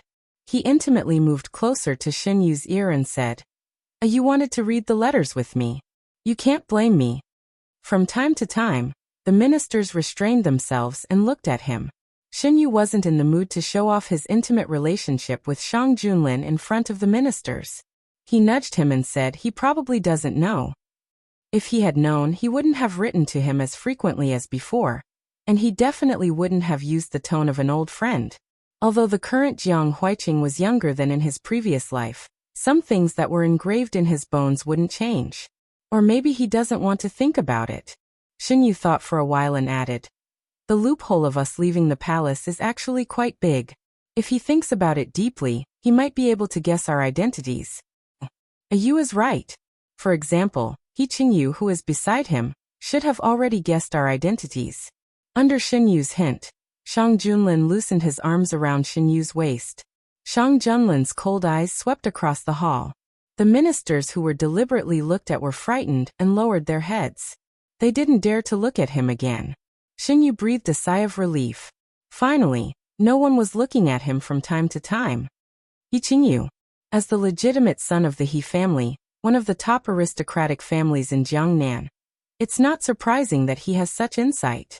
Xinyu had already learned about He Qingyu's family background from Shang Junlin. He was not surprised that his and Shang Junlin's identities had been guessed. The graders would not be able to see the names of the candidates. Even Shang Junlin would not know which candidate had answered which paper before the final results were out.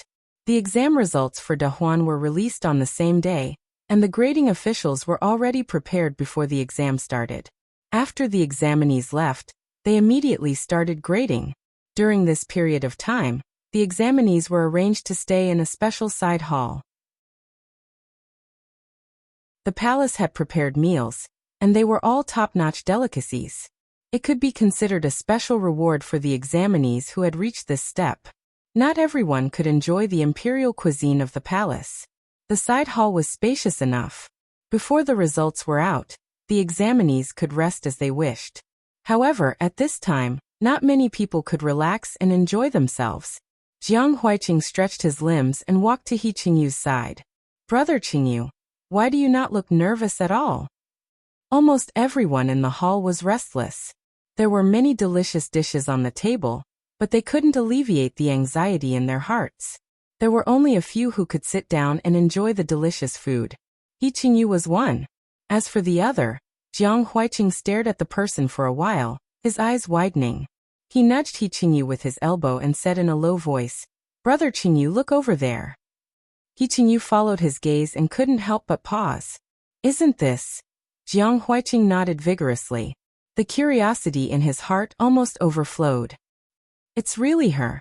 Why is she here? And dressed like this?" Jiang Huiqing saw that it was Fang Jiayi, the daughter of the Fang family. Because of Shen Yu and Shang Junlin, Jiang Huiqing and Fang Jiayi could be considered acquaintances. Since the last time they parted, they hadn't seen each other again. He never thought that they would meet again under such circumstances. Could it be that they are brothers? Jiang Huiqing shook his head. He felt that it didn't seem like it. Feeling someone's gaze, Fang Jiayi turned her head and saw a familiar face. She paused for a moment, then stood up and walked over. "Brother Jiang, brother He." Although the voice was deliberately lowered, it wasn't difficult for Jiang Huiqing to recognize that it was Fang Jiayi's voice. "Fang." He originally wanted to say Miss Fang, but felt that it wasn't appropriate and changed the way he addressed her. "Young Master Fang?" "That's me." Fang Jiayi admitted directly and sat across the two of them. His guess was confirmed. Jiang Huiqing was dumbfounded. He turned to look at He Qingyu and saw that there was an imperceptible crack on the man's face. He slowly calmed down. Anyway, he wasn't the only one who was surprised. Jiang Huiqing threw the question to the back of his mind and chatted with Fang Jiayi in high spirits. They had a brief contact before. Jiang Huiqing liked Fang Jiayi's decisive style, especially when dealing with the matter of Prince Yu. She didn't hesitate and defended the victim with reason and evidence. How many men could have such courage?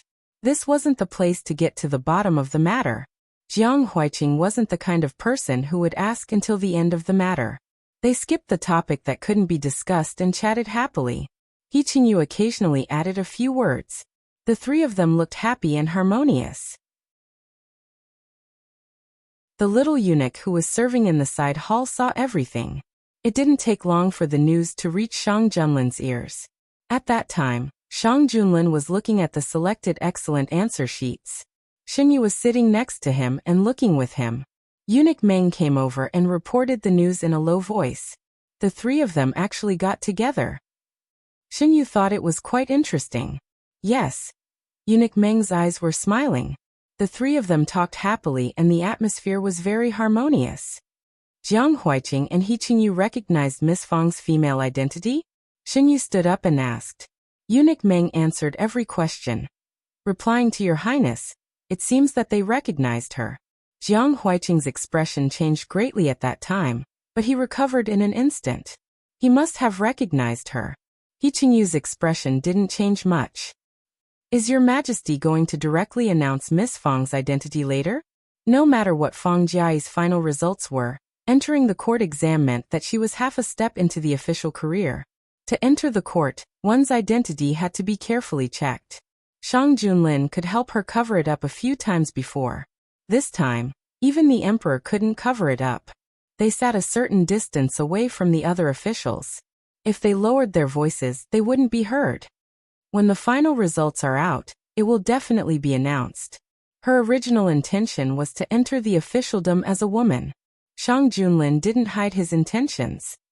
I can already foresee the commotion in the court in the coming days. Not just in the court. When the time came, there would probably be several piles of impeachment reports. However, There really isn't a need to confine a woman to the inner residence. There are many things a woman can do. Xinyu would never forget that he had glimpsed a glimpse of the future from that book. Just a glimpse was enough to make one's heart tremble. It was hard to imagine what it would be like to live in that era. They will have to change their views eventually. Not only will women enter the court as officials, but there will also be new laws regarding merchants. Perhaps there will be more changes in the future. If they are unwilling to accept it, then we can just replace them. What I want is never an official who follows the rules. Shang Junlin's nature was filled with killing intent. He spent all of his childhood and part of his youth on the battlefield. This caused his style of doing things to lean towards attacking rather than defending, whether it was in governing the country, or when he faced Xinyu. Xinyu rested his chin on his hand as he looked at Shang Junlin. At this moment, he could clearly feel that Shang Junlin was the emperor of Dahuan. He was the ruler of a country that couldn't be disobeyed. When Shang Junlin was in front of him, he would always deliberately restrain his aggressive nature. Xinyu suddenly realized that he didn't dislike Shang Junlin as much as he had imagined. Why are you looking at me like that? Shang Junlin stroked Xinyu's hair. I feel that your majesty looks very good today. Xinyu replied with a smile. Shang Junlin laughed. No matter how good I look, I can't compare to a you. While the two were talking, the officials had already discussed the general results. Your Majesty, I think that this answer is enough to be the champion. I think this answer is more promising. Seeing that they were about to quarrel again, Shang Junlin said. Tell me your reasons. The answer in my hand is wide open and deep inside. Xinyu listened as he flipped through the answers with Shang Junlin. These 3 answer sheets were explained from different angles, and each had their own characteristics. At first glance, they were not inferior to each other. Xinyu saw familiar handwriting and took that answer sheet and read it carefully. He looked at the other 2 answer sheets carefully, and vaguely had an answer in his heart. After a reasonable discussion, everyone had a general result in their hearts. The Prime Minister picked up one of the answers and stood out. I think that this person should be the champion. This time no one objected. The final result was the same as Xinyu's thought. Without returning to the court examination, the top 3 were the most difficult to determine. After these 3 were determined, the rest of the results were more or less confirmed. At this time, the officials would know who each answer sheet corresponded to. As expected, the first place was He Qingyu. Jiang Huiqing was third.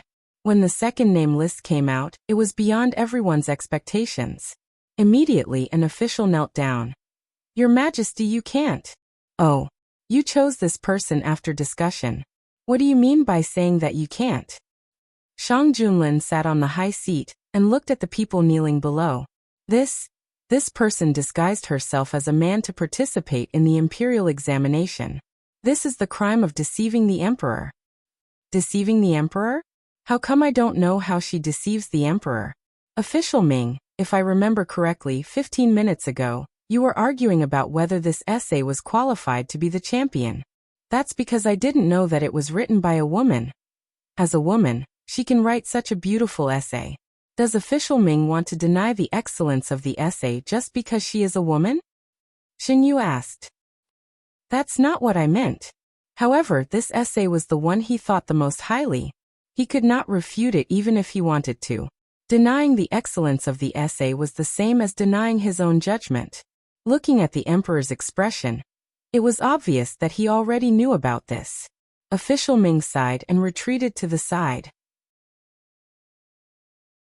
After the results were out, the candidates had to meet the emperor again and kowtow to express their gratitude at the same time. Jiang Huiqing followed a group of students into the main hall. His results in the metropolitan examination were the best, so he stood at the front. After listening to Eunuch Meng's instructions and kowtowing, a steady voice came from above. Rise. This voice gave Jiang Huiqing an inexplicably familiar feeling. He boldly took the opportunity to look up.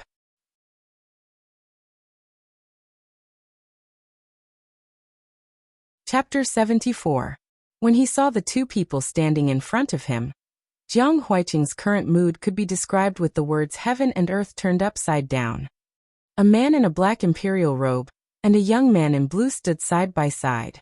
He wasn't completely familiar with their faces, but their aura couldn't lie. Even though their faces had changed a bit, Jiang Huiqing still recognized them. Brother Lin, brother Yu. Jiang Huiqing's mind was numb. If it weren't for the person next to him quietly pulling on his clothes, he probably would have lost his composure in front of the emperor.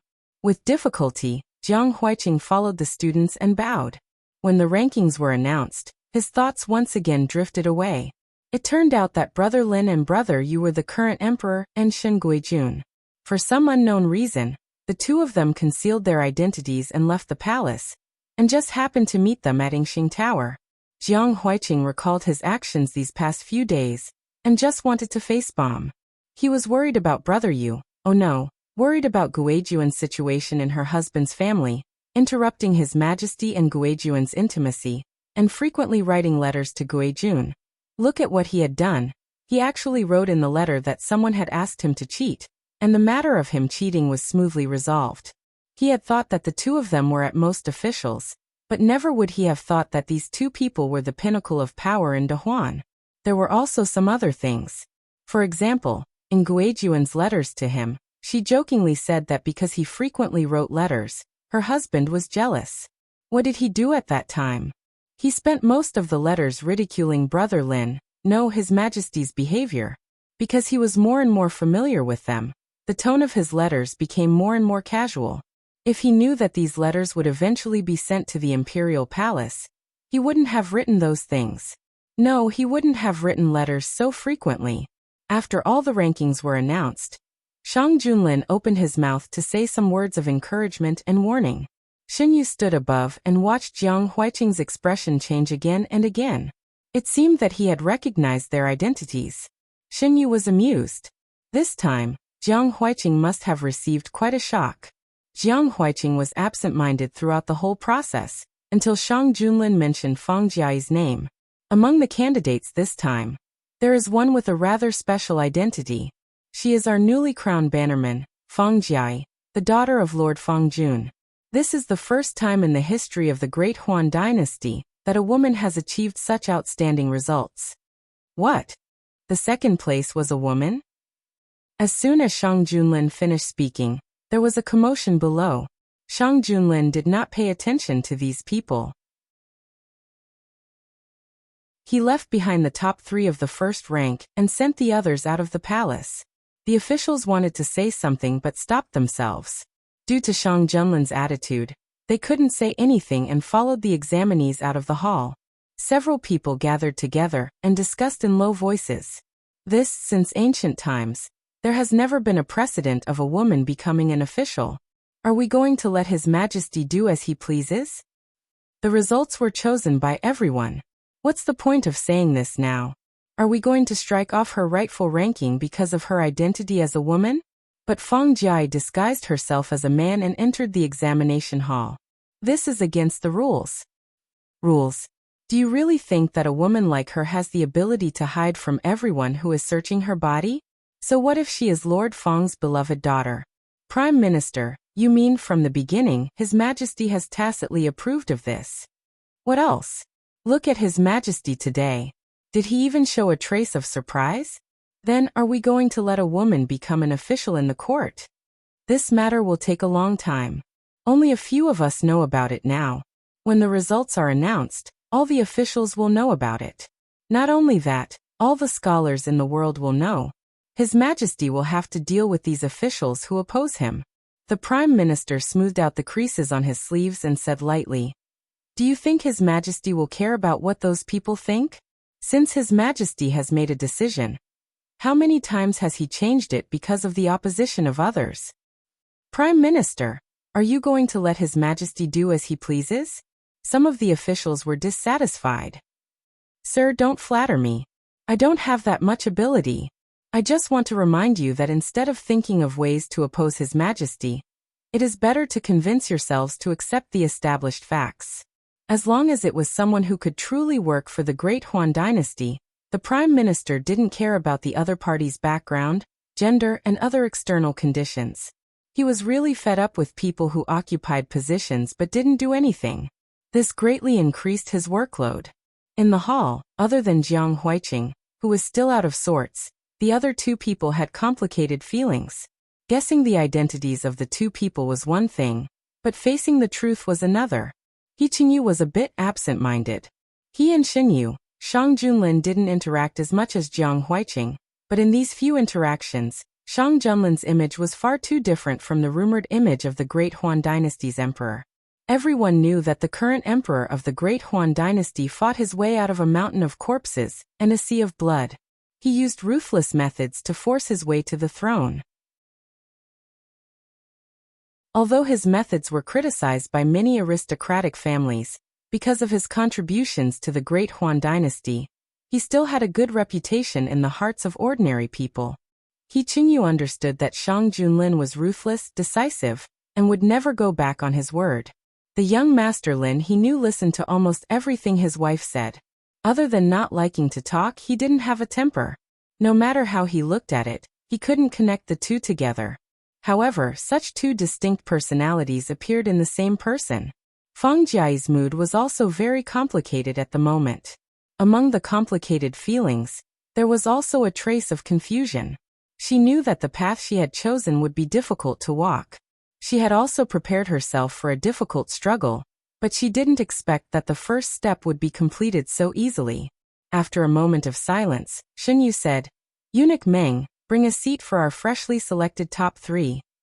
Eunuch Meng accepted the order and left. After a while, there were 3 more chairs in the main hall. Xinyu pulled Shang Junlin to sit down. "I don't need to say anything. Presumably, you have already guessed my and His Majesty's identities. It is indeed as you have guessed. When I left the palace, I didn't expect to meet the future top scorer in 3rd place." This sentence confirmed Jiang Huiqing's conjecture in He Qingyu's heart. "I hope you don't blame us for hiding it." Under Shenyu's mediation, the atmosphere was finally not as stiff as it was at the beginning. He Qingyu had already expected this and quickly adjusted his state of mind. Jiang Huiqing spent some time digesting the information and forced himself to calm down. Xinyu knew that with his and Shang Junlin's current identities, it would be difficult for Jiang Huiqing and He Qingyu to return to the way they used to be. He didn't force them to stay because of this matter.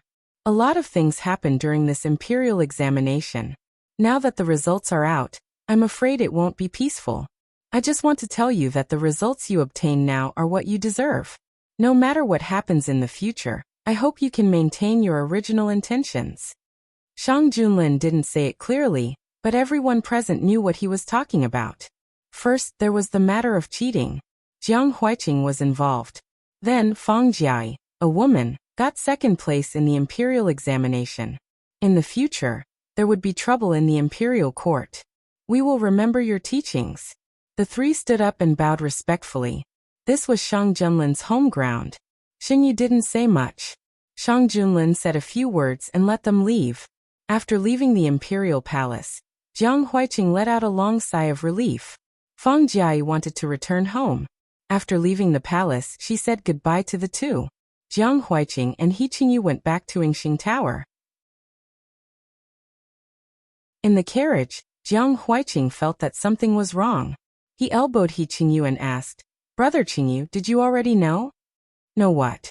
He Qingyu, who was resting with his eyes closed, opened his eyes. "You knew about Brother Lin and Brother Yu's true identities. I was shocked at the time, but you seem to have expected it." Jiang Huiqing lowered his voice. "I guessed a little, but I only confirmed it today. He Qingyu didn't hide it. You should have warned me." Jiang Huiqing wailed and collapsed on the carriage. "Look at what I've done these days. And those letters. God, I must have eaten a bear's heart and a leopard's guts to write such things in the letters." He Qingyu helped him up. His Majesty and Guijun didn't say anything. "Besides, you didn't know their true identities at the time. After you wrote the letters, Guijun replied to you. It's okay. Did you know?" Jiang Huiqing's eyes were dull. "At the time, I only thought that Guijun had married into an aristocratic family. I even wrote a lot of ways to deal with the relationship between clansmen in the letter. I also wrote some ways to make Brother Lin and him stand on the same side." Thinking of that scene, He Qingyu couldn't help but laugh. He patted Jiang Huiqing's shoulder. "Just be careful in the future." His Majesty and Guijun are magnanimous and won't make a fuss. It wasn't a matter of whether His Majesty and Guijun would make a fuss or not.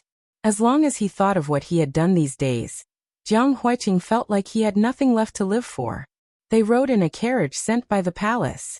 As soon as they arrived at the entrance of Yingxing Tower, the shopkeeper of Yingxing Tower led people to greet them.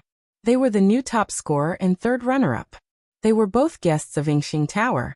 How glorious it would be if word got out. Amidst the crowd's congratulations, the two got off the carriage. Yingxing Tower set up a small banquet for the two of them, and waited for the two hosts to arrive. Feng Jiayi was also sent back to the Feng family by the palace's carriage. Master Feng and Madame Feng went out to welcome her. Looking at his daughter in her school uniform, Master Feng felt a faint sense of pride. Even if he only had one daughter, so what? She wasn't inferior to any man in the world. Father. Good child. Master Feng rubbed his daughter's head. The family is ready. Since you've achieved such good results, don't worry about anything else. Father will take care of it. His daughter had achieved such excellent results. It was easy to imagine what kind of shock it would cause when those old-fashioned aristocratic officials found out. His Majesty will have a headache at court tomorrow. Under the pavilion, Xinyu poured a cup of tea for the man sitting opposite him. Shang Junlin took the cup and drank it. The day I agreed to Feng Jiayi's daughter, I knew what the consequences would be. It's a foregone conclusion. No matter how much they make a fuss, it won't change anything. His Majesty deliberately announced the results earlier this year, because he knew they would make a fuss. In Xinyu's impression, the results of the court examinations were usually announced within 1 to 3 days. This year, Shang Junlin directly announced the results on the same day. Presumably, he wanted to announce the results to the world before anyone could react. Yu is right. You don't have to worry about the Prime Minister. Those aristocratic officials probably won't accept the results easily. Shang Junlin grasped Xinyu's wrist. Their people didn't get a single first place this time. He Qingyu comes from an aristocratic family, but the He family doesn't have much interaction with the aristocratic families in the capital. Xinyu smiled. They probably didn't expect the results to be like this. Shang Junlin rubbed Xinyu's wrist. His eyes darkened. Yu, I've won again.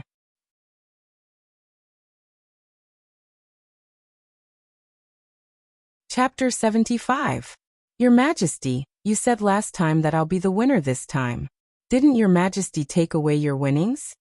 Thinking of that kiss and everything that happened afterward, Xinyu's face blushed. The skin on the inner side of his wrist was rubbed by the callous fingertips, and the numbness spread along the skin and snaked up. Shang Junlin stared at Xinyu, and his eyes became deeper and deeper. I did say that, but this time I want to. Will you give it to me? Xinyu felt like his wrist was on fire, burning from the outside to the inside. He tried to withdraw his hand, but was stopped by the man. Shang Junlin didn't use much strength to hold his arm, but it was just enough for him to break free. Xinyu tried a few times, but he couldn't withdraw his hand. The man held his hand, raised it up, and lowered his head slightly. A soft kiss fell on the back of Xinyu's hand. Xinyu's fingers curled up slightly as if they were scalded. Shang Junlin didn't let go of his hand. He kissed the back of his hand intimately and fell on his fingers. His thin lips were slightly open. Xinyu only felt a wet and warm sensation on his fingers. He wanted to withdraw his fingers, but the man forcefully restrained his movements. His fingertips were densely bitten. The man's gaze fell on his body. It didn't seem like he was biting his fingers, but rather tasting something delicious. Your Majesty, let go of me. It's dirty. Xinyu turned his head to avoid the man's gaze. His blood-red earlobe was exposed in front of the man. Shang Junlin's Adam's apple bobbed, and the fire in his eyes gradually burned. Yu, I want to kiss you. A vague voice sounded. Xinyu's eyelashes trembled, and he lowered his head and didn't speak. Shang Junlin chuckled. The tip of his tongue circled around his finger, leaving a wet trace. Xinyu looked to the other side. He didn't know when his hand was released. The man walked behind him and leaned over to his ear. Yu, let me kiss you, okay? Although it was a question, Shang Junlin did not intend to listen to Xinyu's reply. He moved closer to Shen Yu's ear and opened his mouth slightly. The ripe red fruit was placed into his mouth, and he gently rubbed it with his teeth. The fruit was too tender, and the owner was afraid that it would be damaged, so he didn't dare to use too much strength. Shen Yu trembled all over when his earlobe was touched like this. All of his senses were covered with a layer of fog. He suddenly felt that everything was unreal. Only the places that were touched could feel everything clearly. Unknowingly, Shen Yu was sitting in the man's arms. Her increasingly red earlobes were released and turned to the side of her neck. Following her delicate jawline, it finally fell to her lips. Attacking cities and seizing territories. Large peach blossoms bloomed before his eyes, white with a hint of pink, slowly filling his line of sight. His slender and fair fingers clutched his black robe tightly, leaving creases behind. The sun was setting in the west, and the orange light surrounded the two of them, giving them a hazy golden edge. Occasionally, there were a few soft whimpers, but they were blown away by the wind before they could reach their ears. Eunuch Meng led the palace servants to stand in the distance. He tactfully lowered his head, not daring to look. As expected by Shang Junlin, the next morning, there was an uproar because of Fang Jiai's matter. Even the fact that Shang Junlin brought Shen Yu to the palace examination was selectively ignored. In the eyes of the aristocratic officials, breaking the ancestral rule to recruit women as officials was much more serious than other matters. Your Majesty, you can't do this. There has been no precedent since ancient times. Miss Fang hid her identity to participate in the imperial examination. This is the crime of deceiving the emperor. Your Majesty, you can't set a precedent like this. If all the women in the world follow suit, wouldn't it be a mess? Someone who had seen Fang Jiai's answer sheet yesterday retorted. Not all women can be so talented. So what? Since ancient times, which dynasty has a woman entered the imperial court as an official? Women should be content with their lot. Obediently stay in the backyard to serve their parents-in-law, and have children. Lord Zhao, you are wrong. There are many capable women. How can you say such prejudiced words? Lord Zhao's neck stiffened. Am I wrong? If they were all content with their lot, how could today's incident happen? The argument in the front hall was endless, and Shang Junlin didn't say anything. Shen Yu shook the cup in his hand and said to Mu Shi, who was next to him. You see, these people have nothing to say. They can only use the crime of deceiving the emperor as an excuse. They can't wait for your Majesty to immediately execute this deviant woman. Shen Yu deliberately got up early today and waited for Shang Junlin in the back hall.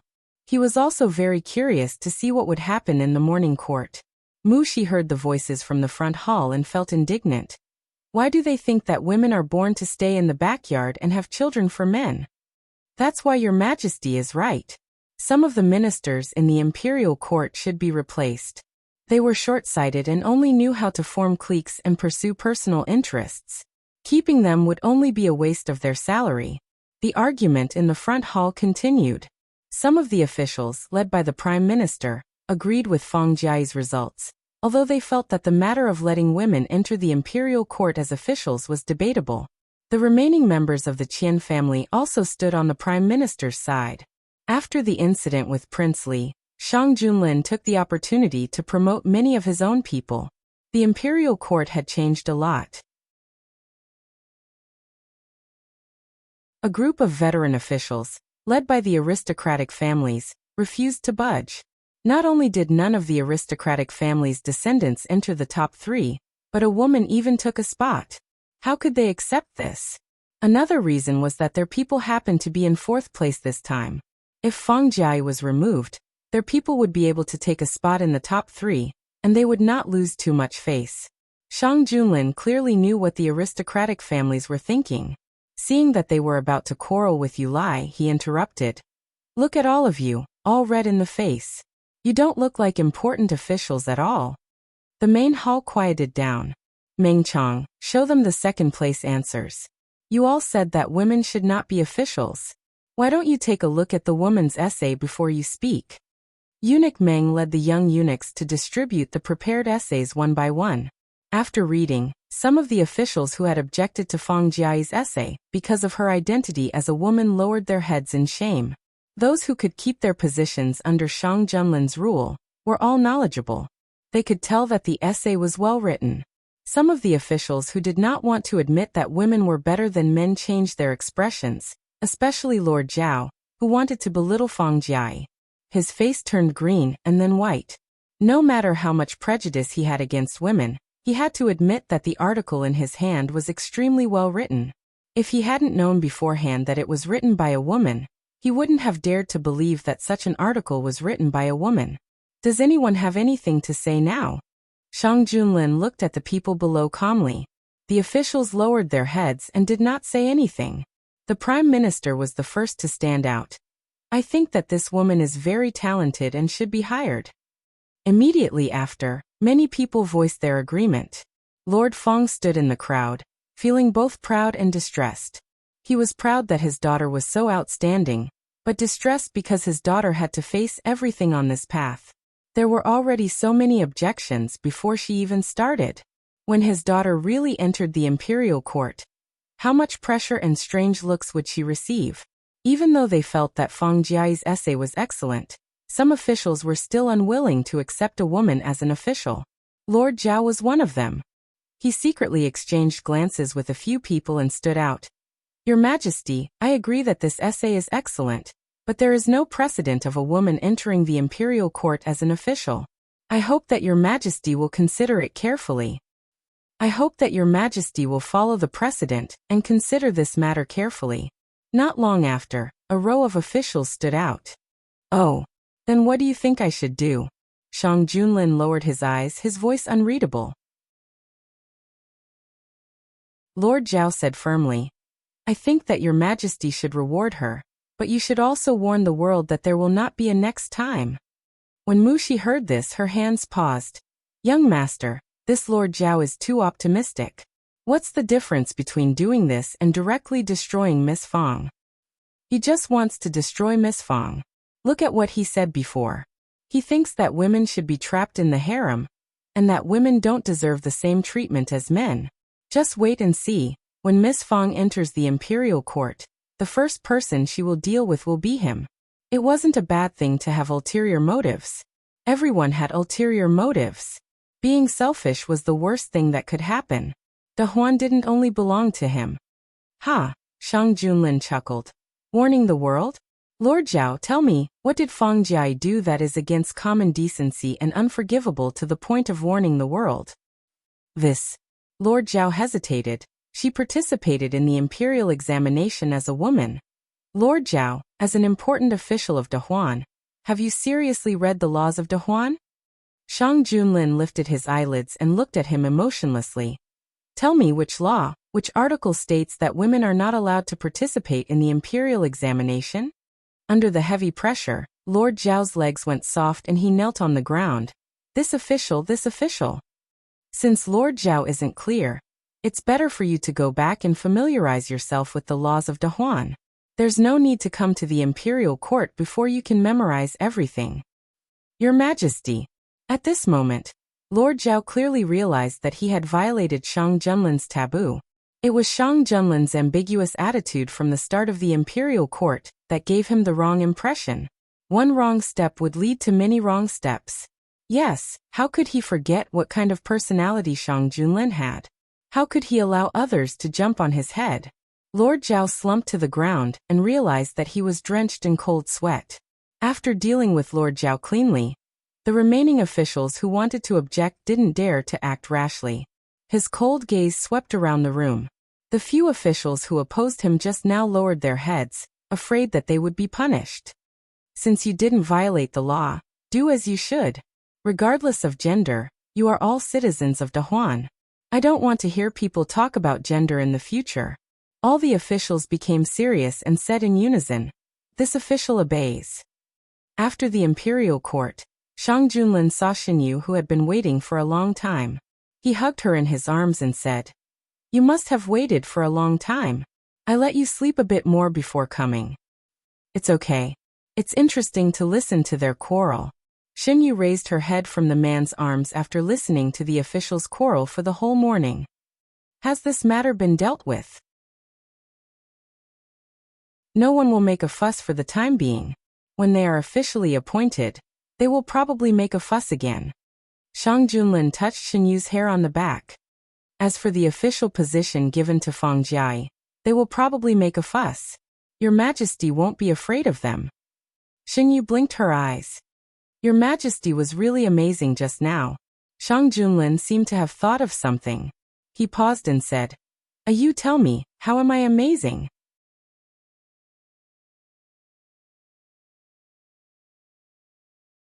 Chapter 76. Which part of Your Majesty is not powerful?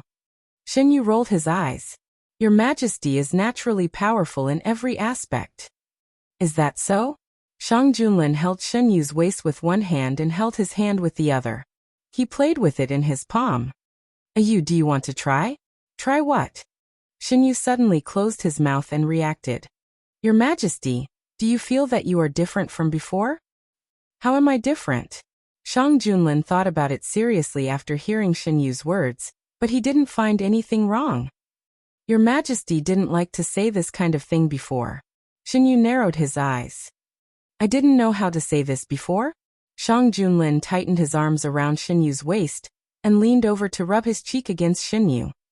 Does you like it? A layer of light pink appeared on Shen Yu's face. The man's body temperature was just like him, giving Shen Yu a fiery feeling. When their faces touched intimately, she could clearly feel the heat of another person. Shen Yu pursed her lips. Do Your Majesty's officials know that you have such a side to you? Why would I want them to know? It's enough for you to know. Shang Junlin tilted his head slightly and left a kiss on Shen Yu's face. Shen Yu curled his fingers and didn't avoid it. He let the kiss move downwards.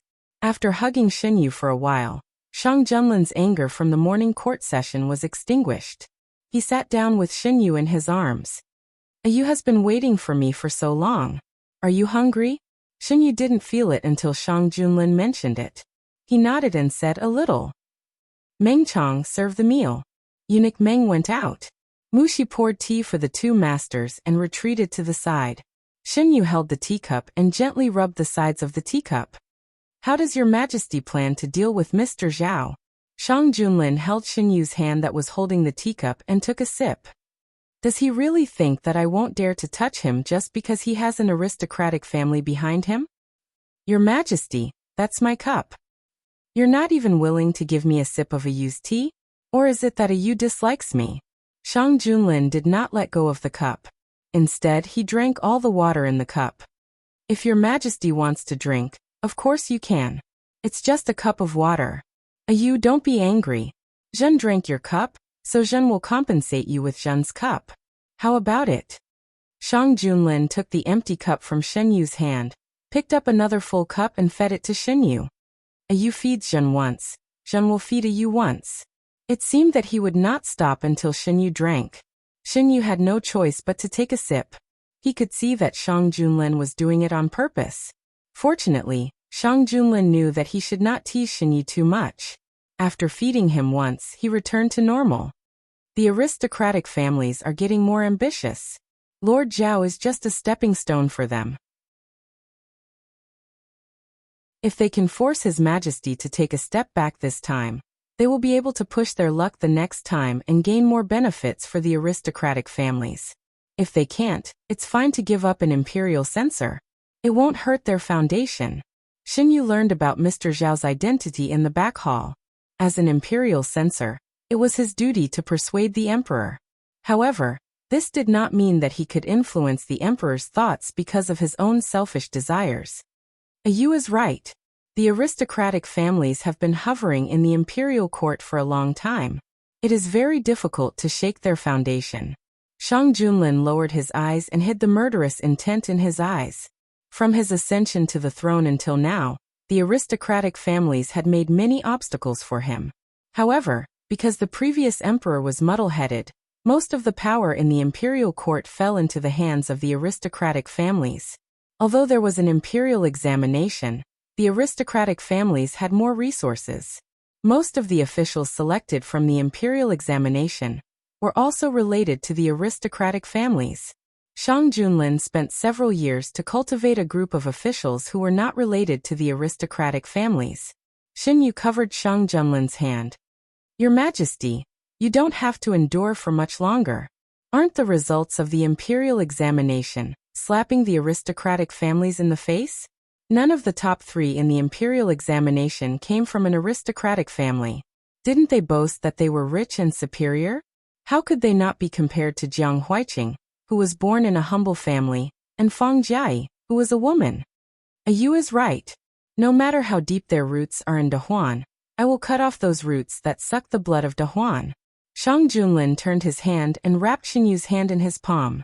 Their fingers intertwined and intertwined.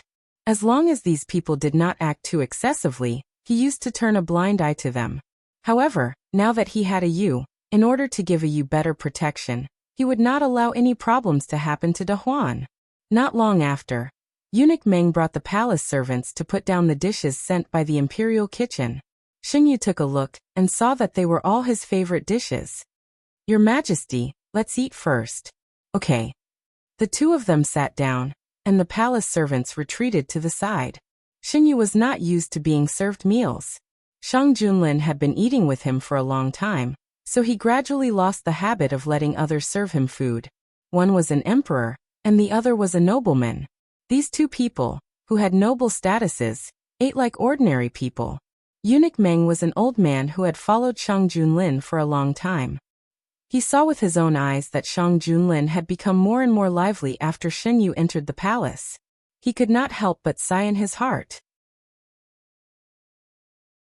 He had also imagined what it would be like if the emperor had someone in his imperial harem. No matter what, it would not be better than now. After the results of the court examination were out, the imperial court would send people to announce the results.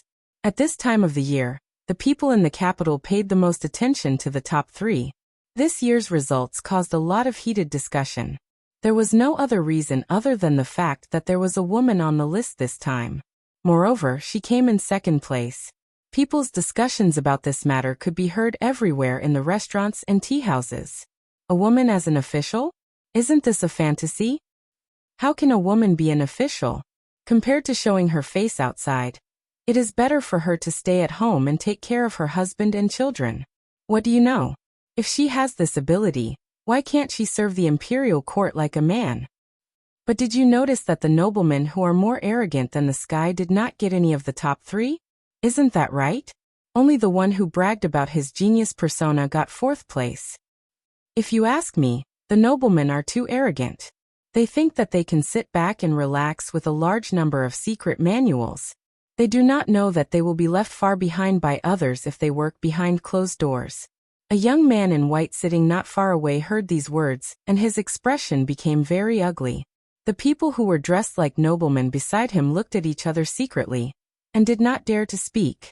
They had only pulled their good friend out to relax after seeing that his results were not ideal. They did not expect to hear such words. Brother E, it is true that I didn't do well in the exam. You don't have to say more. The young man in white took a sip of wine with an ugly expression. Have you investigated the identity of those people? It was fine that he was defeated by He Qingyu. Anyway, they were both noblemen. What about Jiang Huiqing and Fang Jiai? A person who came out of nowhere dared to climb over his head. Yes, Fang Jiai is the only daughter of Lord Fang. Jiang Huiqing is just an abandoned orphan with no background. Brother Jianming, do you need us to do something? The young man in white, Yi Jianming, shook his head and his eyes were gloomy. Don't act rashly. Don't think that your official career will be smooth after being in the top 3. The real difficulty is still to come. Do you really think it is so easy to be an official? It was easy to control a person without any power behind him. Brother Jianming, don't worry. Of these two people, one entered the official career as a woman, and the other was inextricably linked to the cheating case some time ago. It is still uncertain whether they can successfully enter the imperial court. Yi Jianming grabbed the hand of the person who spoke. What do you mean by that? What do you mean by inextricably linked to the cheating case? Oh, about that, Brother Jianming, you were focused on preparing for the exam, and may have missed the news. It is said that Jiang Huiqing was also approached by those people before the exam, but who knows if he really did anything except himself. Yes. Yi Jianming smiled maliciously. How can a person without any support get such a good result if there is nothing fishy about it? Achoo! Jiang Huiqing, who was talking, suddenly sneezed. He touched his forehead. Did I catch a cold because the temperature dropped recently? It is also possible that someone is talking about you. He Qingyu slowly picked up a piece of food with his chopsticks and put it into his mouth. Brother Qingyu, don't make fun of me. If I am really being talked about, Brother Qingyu should be the same as me. Jiang Huiqing looked distressed at the mention of this matter. Because there was a top scholar and a third-place scholar, the Yingxing Tower's doorstep was almost broken by people. Just dealing with the people who came to congratulate him was already very tiring. Not to mention the wave after wave of matchmakers who came to propose marriage. It was a tradition in Dahuan to find a son-in-law. He Qingyu and Jiang Huiqing were both dignified and had a clean family background. One was the top scholar, the other the third-place scholar, and neither of them was married. Countless families in the capital wanted to marry the two of them. Compared to He Qingyu, Jiang Huiqing's family background was a bit weaker. However, how many people who had thought of marriage would care about this?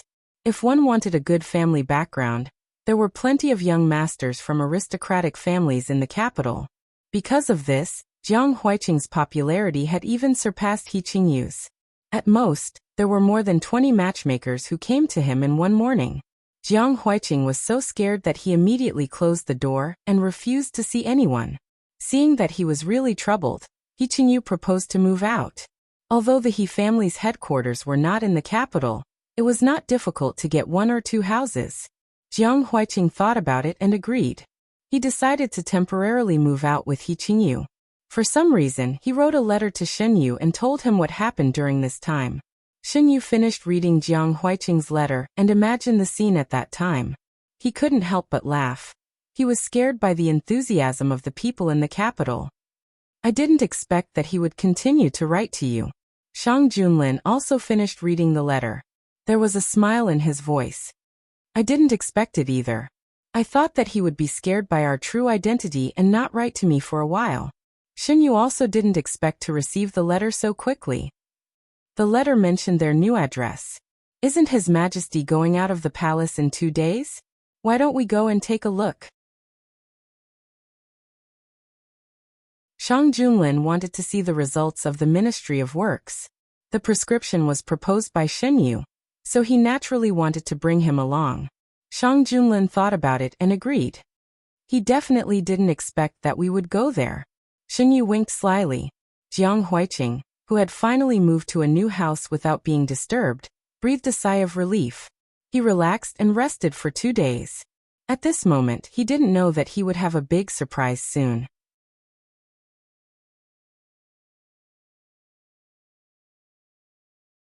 Chapter 77. The Ministry of Works had been very busy recently.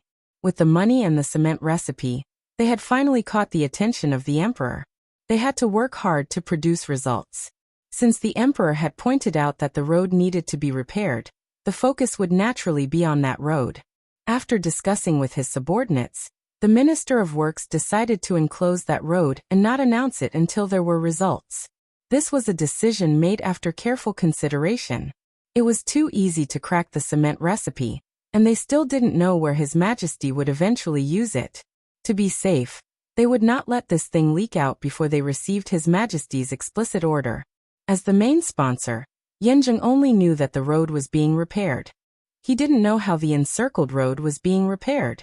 Since his goal had been achieved, he didn't care much about it. After a period of hurried work, that road was finally repaired. The Minister of Works stood in front of the flat road and sighed. It's indeed much better than the previous one.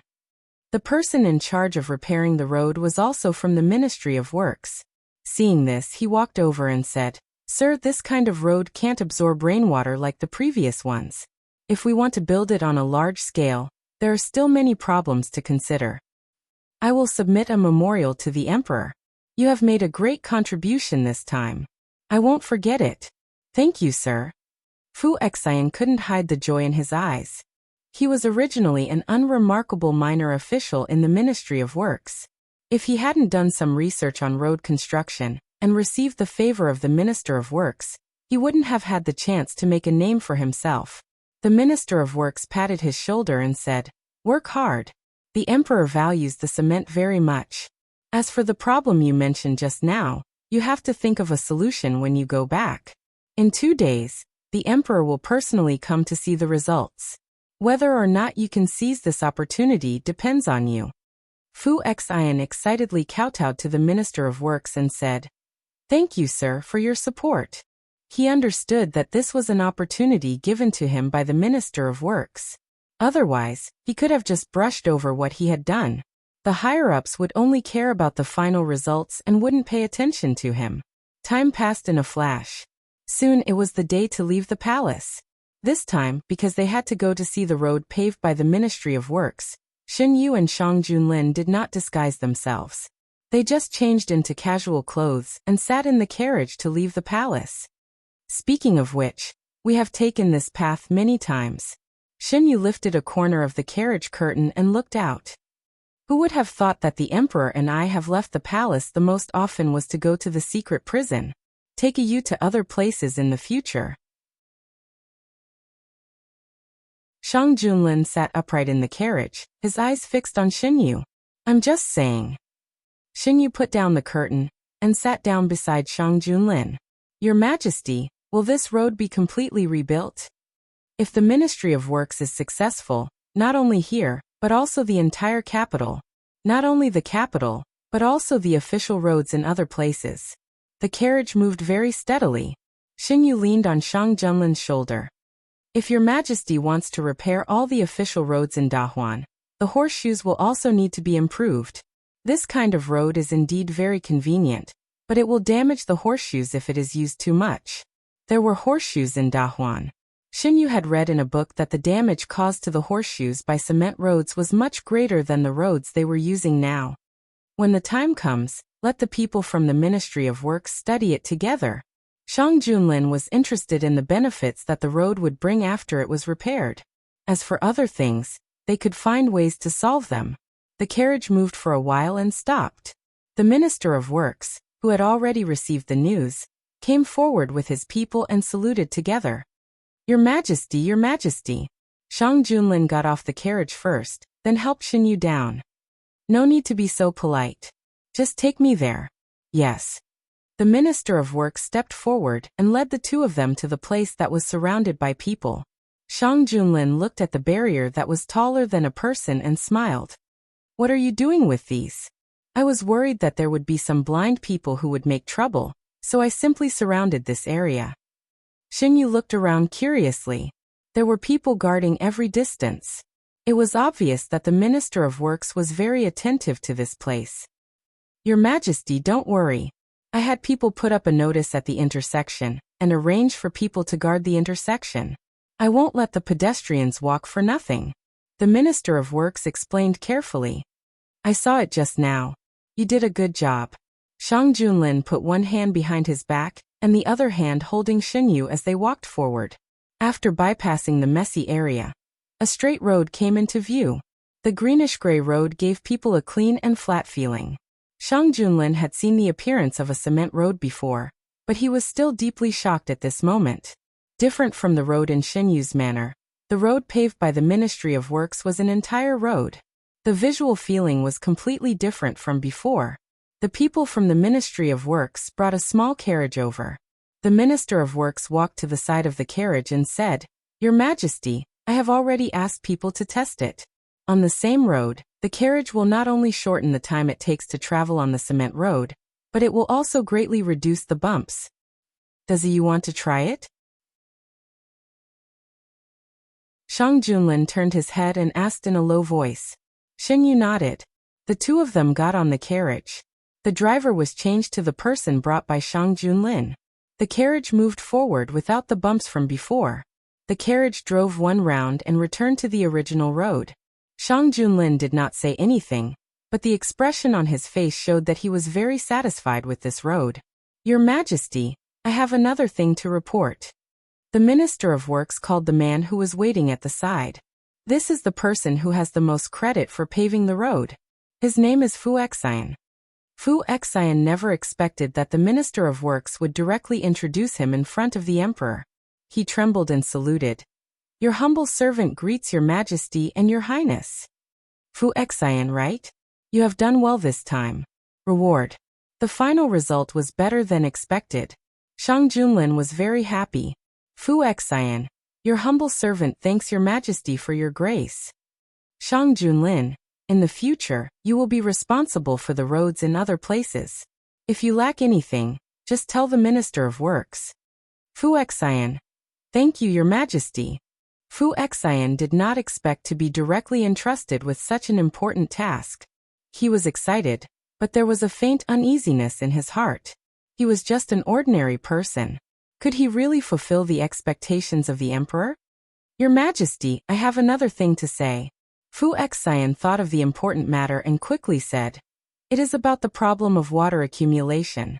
This new road cannot absorb the rainwater that falls to the ground. If we want to pave a large area of this road in the city, we need to replan the problem of water accumulation in the capital. Xinyu did not expect that someone had already realized this point. He asked with interest, since you have brought it up, do you have any good ideas to solve this problem? In reply to your highness, I do have some ideas. However, whether they can be implemented or not, I have to test them before I know, Fu Xian replied. If this matter is given to you, do you have the confidence to do it well? Xinyu liked Fu Xian's serious attitude. I do not dare to guarantee, but I will do my best to do it, Fu Xian replied firmly. Very good. I have some small suggestions here. When the time comes, I can give you a reference. As for how to do it, you can discuss it with the people of the Ministry of Works. There is also the matter of the horseshoes, Shang Junlin added. You should have noticed that this kind of road causes more wear and tear on the horseshoes. The people of the Ministry of Works had noticed it. However, because the horses did not run back and forth many times, they did not take it seriously. Only when the emperor brought it up did they become serious. It is my negligence. I will have people study it. The Minister of Works bowed his head. The use of cement is far more than this. You can expand your imagination and see if there are other places where it can be used. Yes. After explaining the matters here, Shang Junlin left with Xinyu. Her Majesty is not as scary as we thought, someone in the crowd said in a low voice. Her Majesty is not a scourge. Of course, she is not scary. The Minister of Works glanced at the person who spoke and secretly said, You have not seen Her Majesty when Guijun is not here. She is like a different person today. Guijun is also different from the rumors. He is handsome and elegant. Obviously, he is a good match for Her Majesty. Moreover, Guijun knows a lot. He has considered what we did not consider. Unlike the rumors. Be careful with your words. The Minister of Works frowned and interrupted the discussion. Do not talk about this matter. Go back to work. Although the discussion was interrupted, the image of Xinyu and Shang Junlin had changed in the eyes of the people. In the past, he had not met them and could only know them from the mouths of others. Now that he met them, he knew that there was a big difference between the rumors and the truth. Xinyu sat in the carriage and recalled the events of his previous life. In his previous life, Xin Qingran also took out cement. However, this thing was firmly in the hands of the King of Yu. It brought him huge profits, but it was not really used to benefit the people. Xin Qingran knew a lot of things. In the palace, there was also Xinyu. These two people came from the same place. Perhaps he could ask more things that would be beneficial to the development of Dahuan. What is you thinking about? Seeing that Xinyu had not spoken since he got on the carriage, Shang Junlin pinched the soft flesh on his face. Xinyu was already used to being pinched by him from time to time. His thoughts returned and he said, I am thinking about Xin Qingran. That brother of yours? What is there to think about? Shang Junlin did not have a good impression of Xin Qingran. Xinyu was silent for a moment and said, Actually, the reason I know about cement is also related to Xin Qingran. Does your Majesty know what he said in the letter he wrote to the King of Yu? Although he did not know why Xinyu suddenly asked this question, Shang Junlin still replied, Why would I read his letter? That letter was kept by the King of Yu. If Yu wants to know, I can send the hidden dragon guards to investigate. Your Majesty, after we return to the palace, I want to see Xinyu. If you want to see her, Just ask her to come to Yuzhang Palace to see you. What is wrong with you today? You have not thought of her since just now. I thought of something. Xinyu shook his head and threw his chaotic thoughts to the back of his mind. Your Majesty, are we arriving soon? If Xinyu did not want to say, Shang Junlin would not force him. Yes, we will arrive soon. Jiang Huiqing was moving his books to the courtyard to bask in the sun when he saw a carriage coming from afar. He shouted into the house, Brother Qingyu, do you have a friend coming today? No, Qingyu's voice came from the house. What's wrong? There is a carriage coming this way. Jiang Huiqing scratched his face. They are not here to look for us, right? As soon as he finished speaking, the carriage began to slow down and finally stopped at the entrance of the courtyard. Who is it? No one said they were coming today. Jiang Huiqing was full of questions. Brother Qingyu, come and see if you know them. Seeing two familiar figures getting off the carriage and walking towards them, Jiang Huiqing opened his eyes wide, and the rest of his words were stuck in his throat. Why did His Majesty and Guijun come here without saying anything? You're tuning in to the Earbook Haven YouTube channel. Don't forget to subscribe and join us on this journey to catch the most captivating stories.